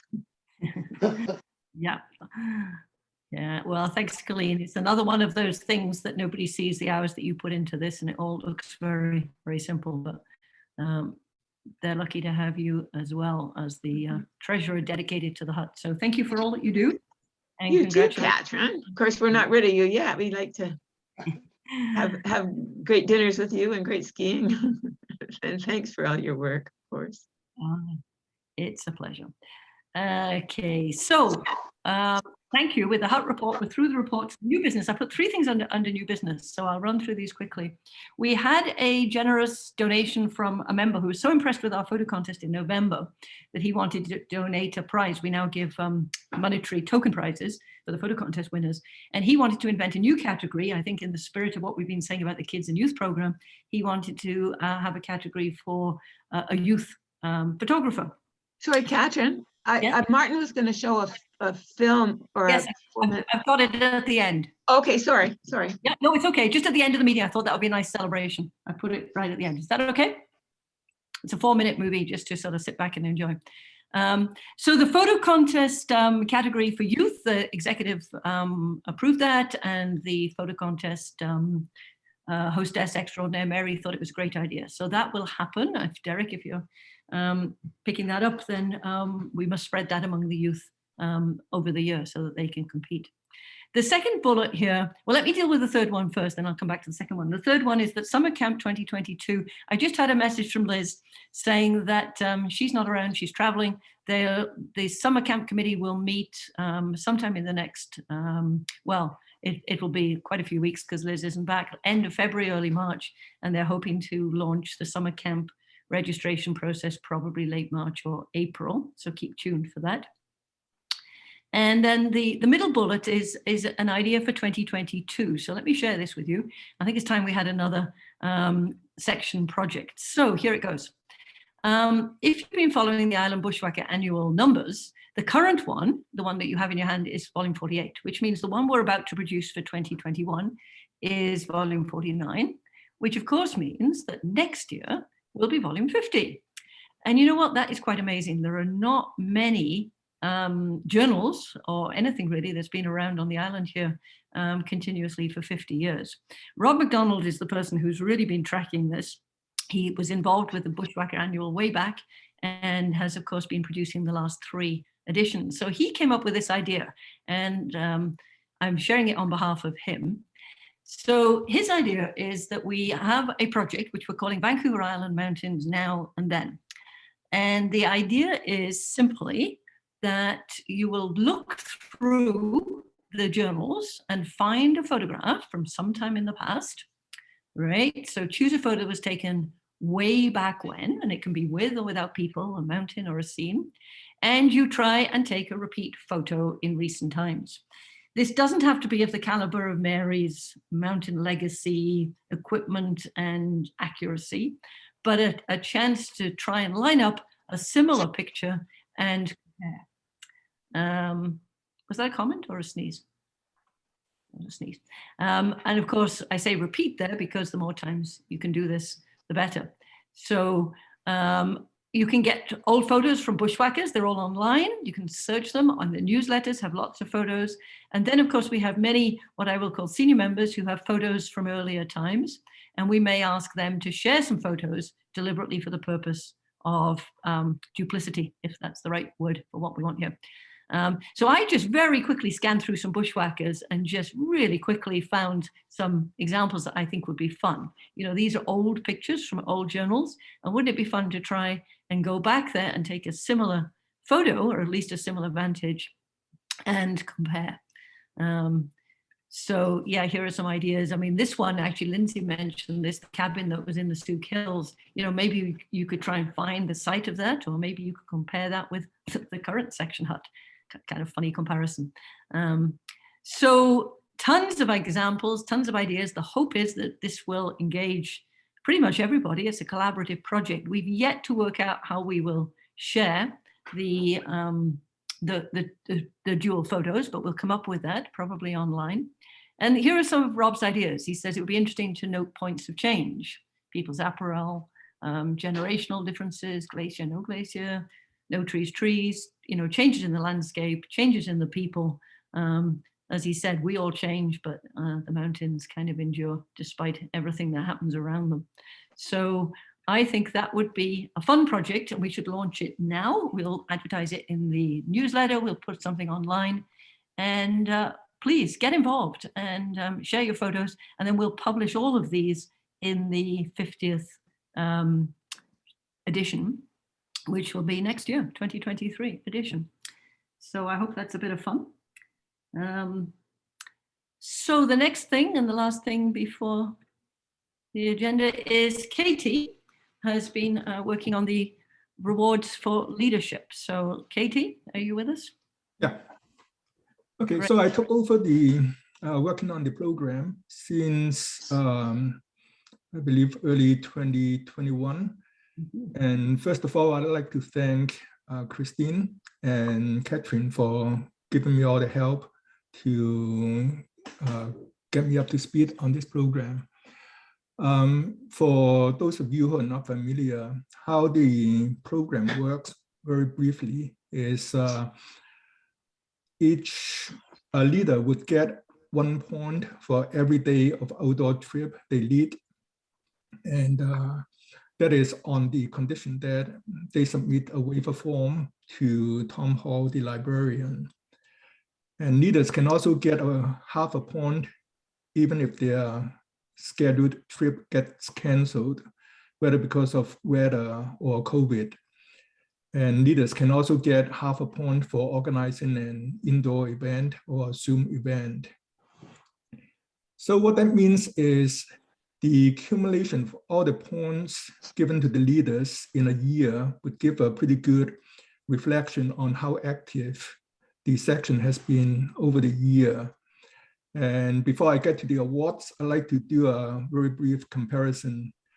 as Catherine mentioned earlier, the first 5 months of 2021 was pretty much restricted to nothing. And activities started in mid-June.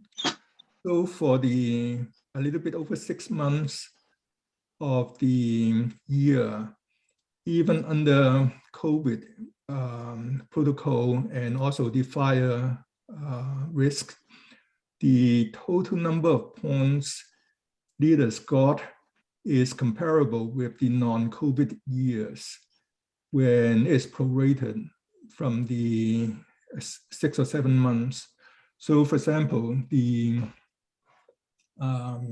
total number of points in 2021 leaders got was 126, and in the non-COVID years between 2015 and to 2019, the total number of points was between 248 and 265. And also last year, there are 45 different leaders who have earned points compared to between 45 and 75 in the same 5 non-COVID years. So in summary, it's the section has been pretty active despite all the concerns about COVID and the increased fire risks. So now on to the winners of the 2021. John Ria Voss is the overall winner with 15.5 points.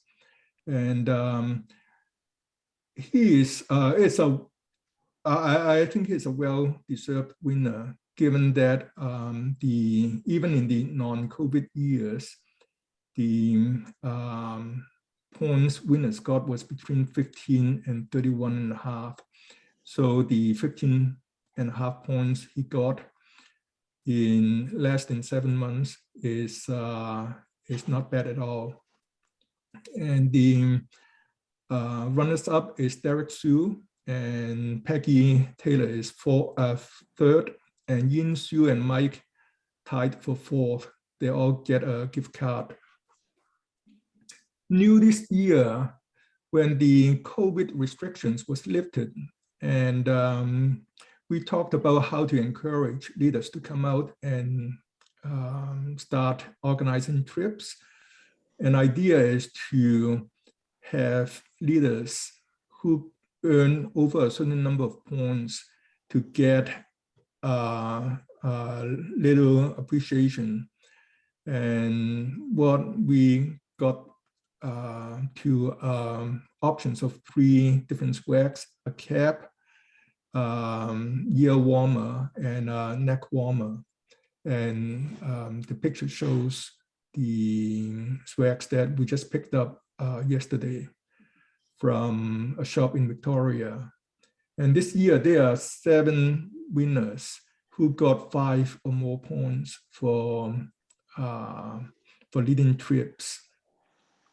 By the way, all the results of this year's leadership recognition program have been posted on the web. So take a look if you like more details. And one more thing I want to mention is this year we have 10 new leaders, and 6 other ones who reached the next milestone in the points earned. In particular, Peggy Taylor got a total of 50 points since 2015.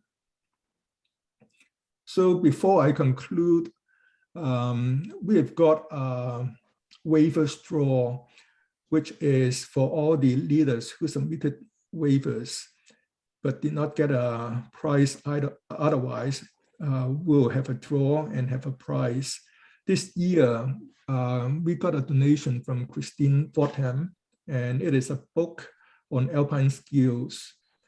And the way it works is for all the leaders who are eligible, we've made up a table and assigned a random number to each trip they led. And I was going to ask our winner, John, to pick a number between 1 and 19 because there are 19 trips eligible. But apparently he has left. So if Derek, if you are still here, would you like to pick a number from between 1 and 19? And Catherine has already got a table, which would show who is the winner of this. Are you here, drawing. Derek? Yeah, yeah. Can you not pick 17. Can you? 17. Oh, good. Okay. 17. Okay. Yeah. 17 is Roger Taylor. Okay. Congratulations, Roger. Okay, that's what I have. Back to you, Catherine. Thank you, and a very big congratulations to John. He was signing in from a trip. He's been leading a lot of trips, and we have a jacket for him, which he lives in Campbell River, so we'll be mailing that to him. And congratulations to the leaders, and most importantly, thanks to the leaders, because as we've been saying, this is a huge contribution to the life of the club. And none of us would really know each other without the trips that we enjoy together. So many thanks. Please keep leading. Please keep enjoying the process.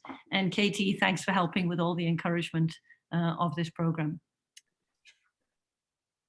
Excellent. Nominations report. I believe Josh is going to give you the report. I am. Thank you, Can you see and hear me okay? I can hear you. Can you not see me?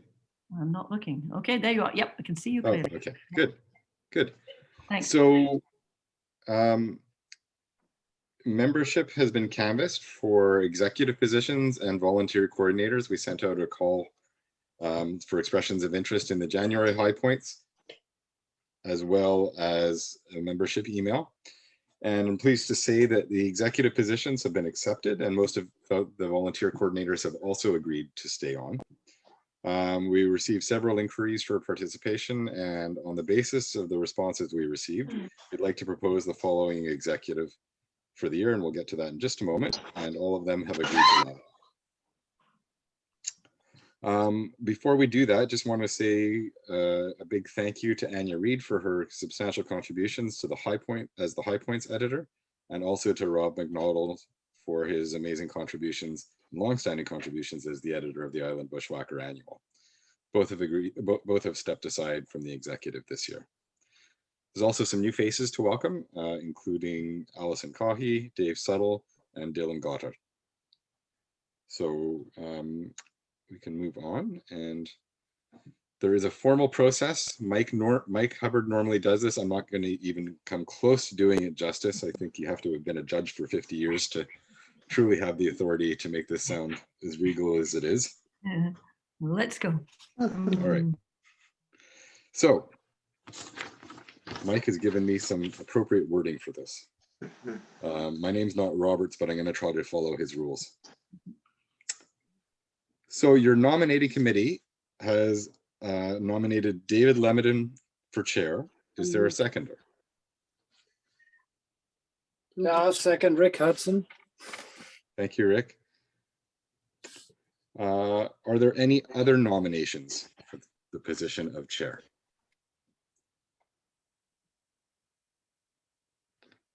Going once, twice, hearing none, I declare David Lemedon elected as chair. Thank you, David. Thank you, everyone. I will do my best to fill the very large shoes that Catherine is leaving me. There are amorphous shoes, David. You Yes. can pick from whichever way you wish. We all look forward to working with you, David.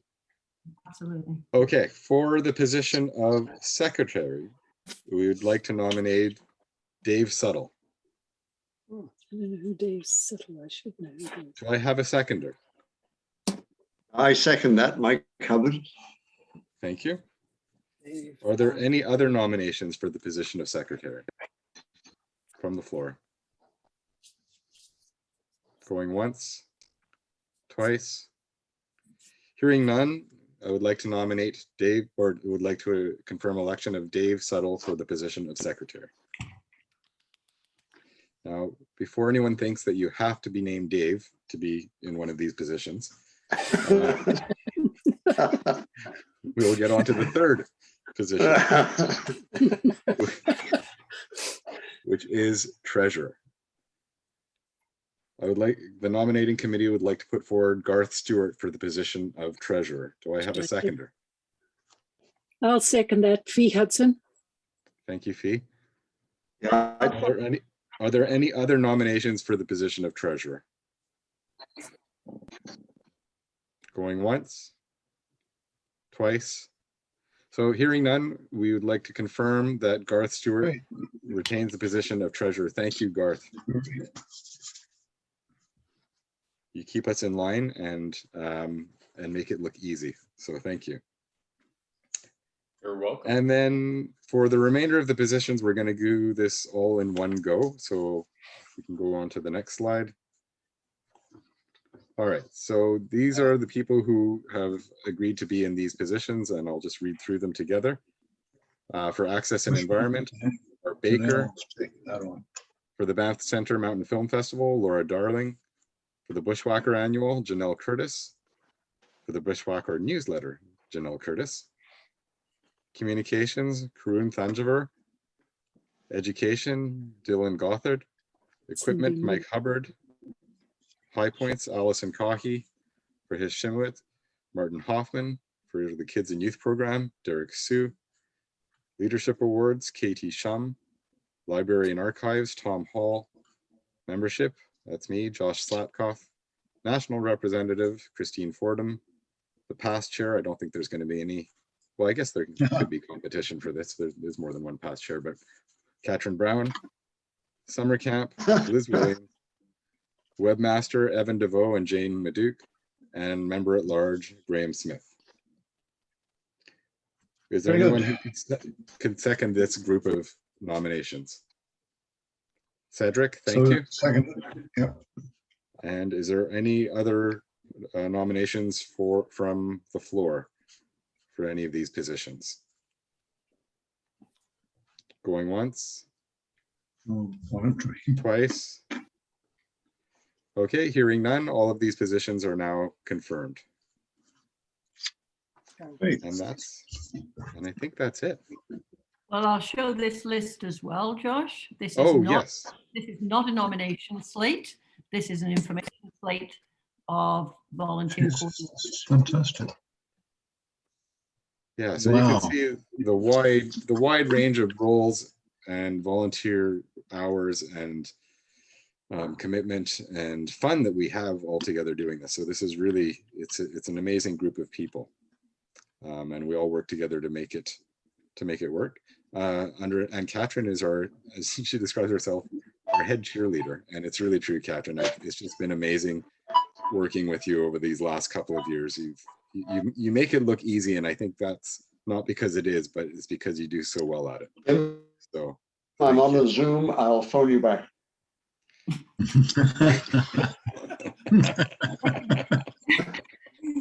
Thank you, Mike.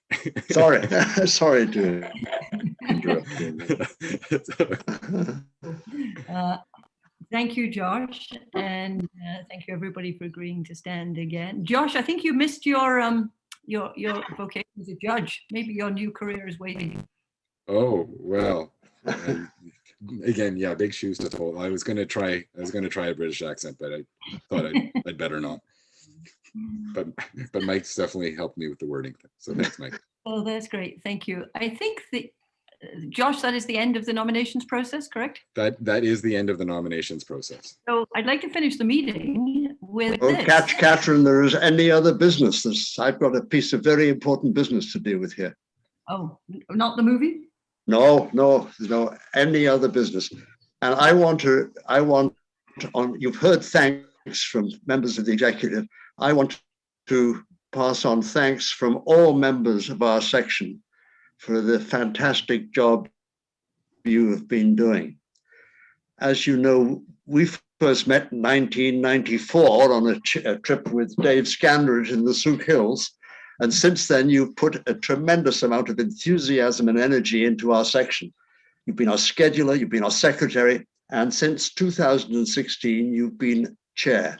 And what a chair. I don't know, words that can hardly express the admiration we all have for the energy and enthusiasm you put into it. You've led us through some difficult times. You've led us through the tragedies of the loss of Clark Gourlay, Jamie Duncan, Lawrence Phillipson, and helped us with mourning the loss of those people. With regard to the actual activities of the section, you've led us through the completion of a Simuit. You continue to organize ski year. And then you've dealt with and they had all the, I don't know how many Zoom meetings we've had, but the energy you put into doing that is just terrific. With regard to everything else you've done, I don't know how you did the CRD with regard to the Souk Hills. And for 5 years, you've been on the Strathcona Park Public Advice Committee. The time and energy you put into it has just been absolutely wonderful. And on behalf of all of us, thank you very much. And I'm really glad to see that you're continuing on our executive as past chair, and we'll find lots of work for you to do in the future. But Catherine, you've been absolutely fantastic, and just thanks a lot from all of us. And those are our thanks. You've done a thank you, Gar. Thank you. It's been a pleasure, as I said, it's been a privilege, and I'm not going anywhere. In fact, when I talked to David about taking on the role, we kind of agreed that I'll be around to help as and when, but it's definitely time for a new voice and a new face. And thank you all for being so supportive all these years. Well, talk of your voice, there's one other thing I wanted to say. When you made your statement right at the beginning of the meeting, I think you were vying with Queen Elizabeth with regard to her Christmas speech. You're right up there with Her Majesty the Queen. Thanks again. Just a bit younger, that's all, Mike. Yeah. Thank you. So can we share this movie now? Are we good? Yeah, let's have the movie. Let's have the movie. Okay, so I hope this will work on YouTube. Here we go. Oh, it's looking promising. This is a movie that, oh, what happened? Looked like it was going to work, didn't it? I'll try it again.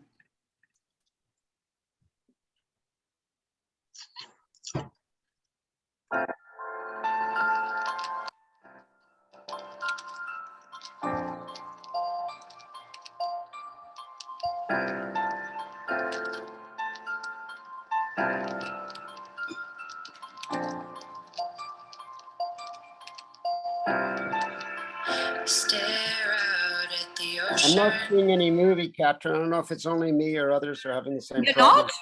not? No. I'm not seeing No, I'm not seeing it either. I just hear the music. Are you sharing all your apps? Am I? Whoa. Hang on. I'm seeing it perfectly. I was sitting back feeling, what's going on? Are you sharing all of your applications? Ooh, I don't know. Oh dear. You might have to share your new screen. Share a new screen? Yeah. Screen sharing. Do I stop share? Stop sharing the page that you're currently sharing and then switch over to your new page with the video on it and share that screen. But it's in the PowerPoint. Oh no. The link is in the PowerPoint, but YouTube's opening somewhere else. Oh, sorry guys. Paste that link into a new web browser and then share that web browser. That might be the easiest. Oh gee. So what can you see now? Just the last of your PowerPoint slides. That's all that you ever saw? Yeah. Is it? We heard the music. Okay. Sorry. You can try just. Oh, that's annoying. Share the whole screen if that helps. Okay, I'm going to stop sharing. Okay, I've stopped sharing.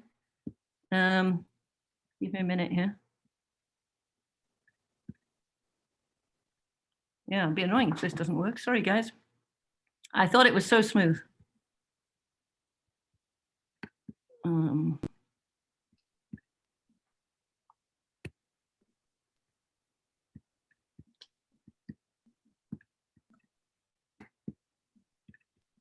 What can you see now? Nothing?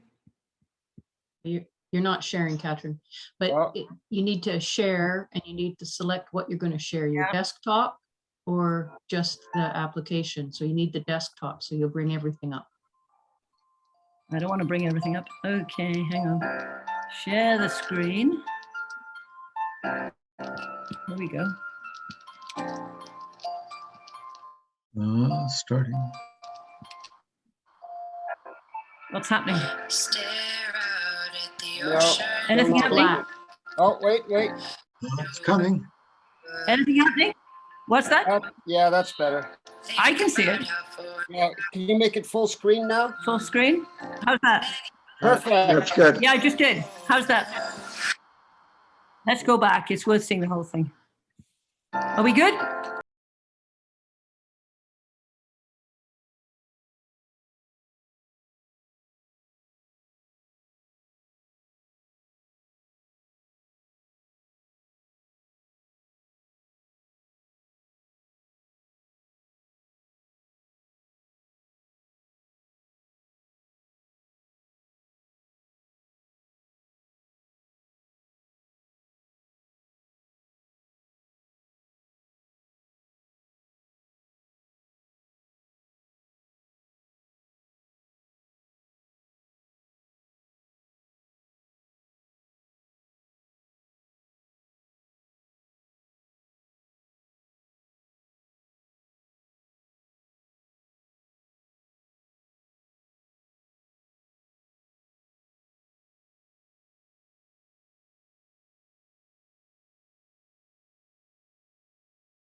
Hate the way it does that. Hate the way it does that. It seemed to stall at the end. I'm sorry, folks. Doing good?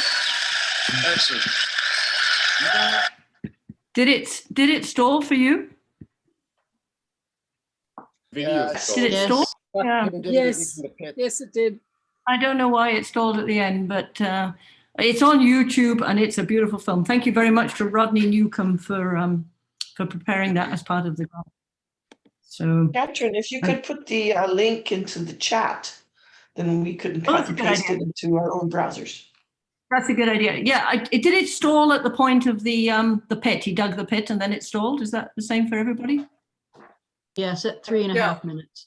3.5. So you lost the last 30 seconds. Yeah, it's a beautiful movie, huh? And if you haven't been to the hut, I hope that encourages you to put it on your list pretty quickly. So long meeting. Thank you for hanging in there, everybody. I believe we're done. It's just 9:30. And unless anybody has any comments, questions, I haven't been keeping up with the chat, so I'll try and do that. And I'll put the link in as you say. Yeah. So thanks, everybody. And I guess that's good night from me. Bye, Catherine. Thank you, Catherine. Thank you again. Bye, thank you. Thank you, Mike. Thank you, everybody. Okay. Thank you, Catherine. I'll try.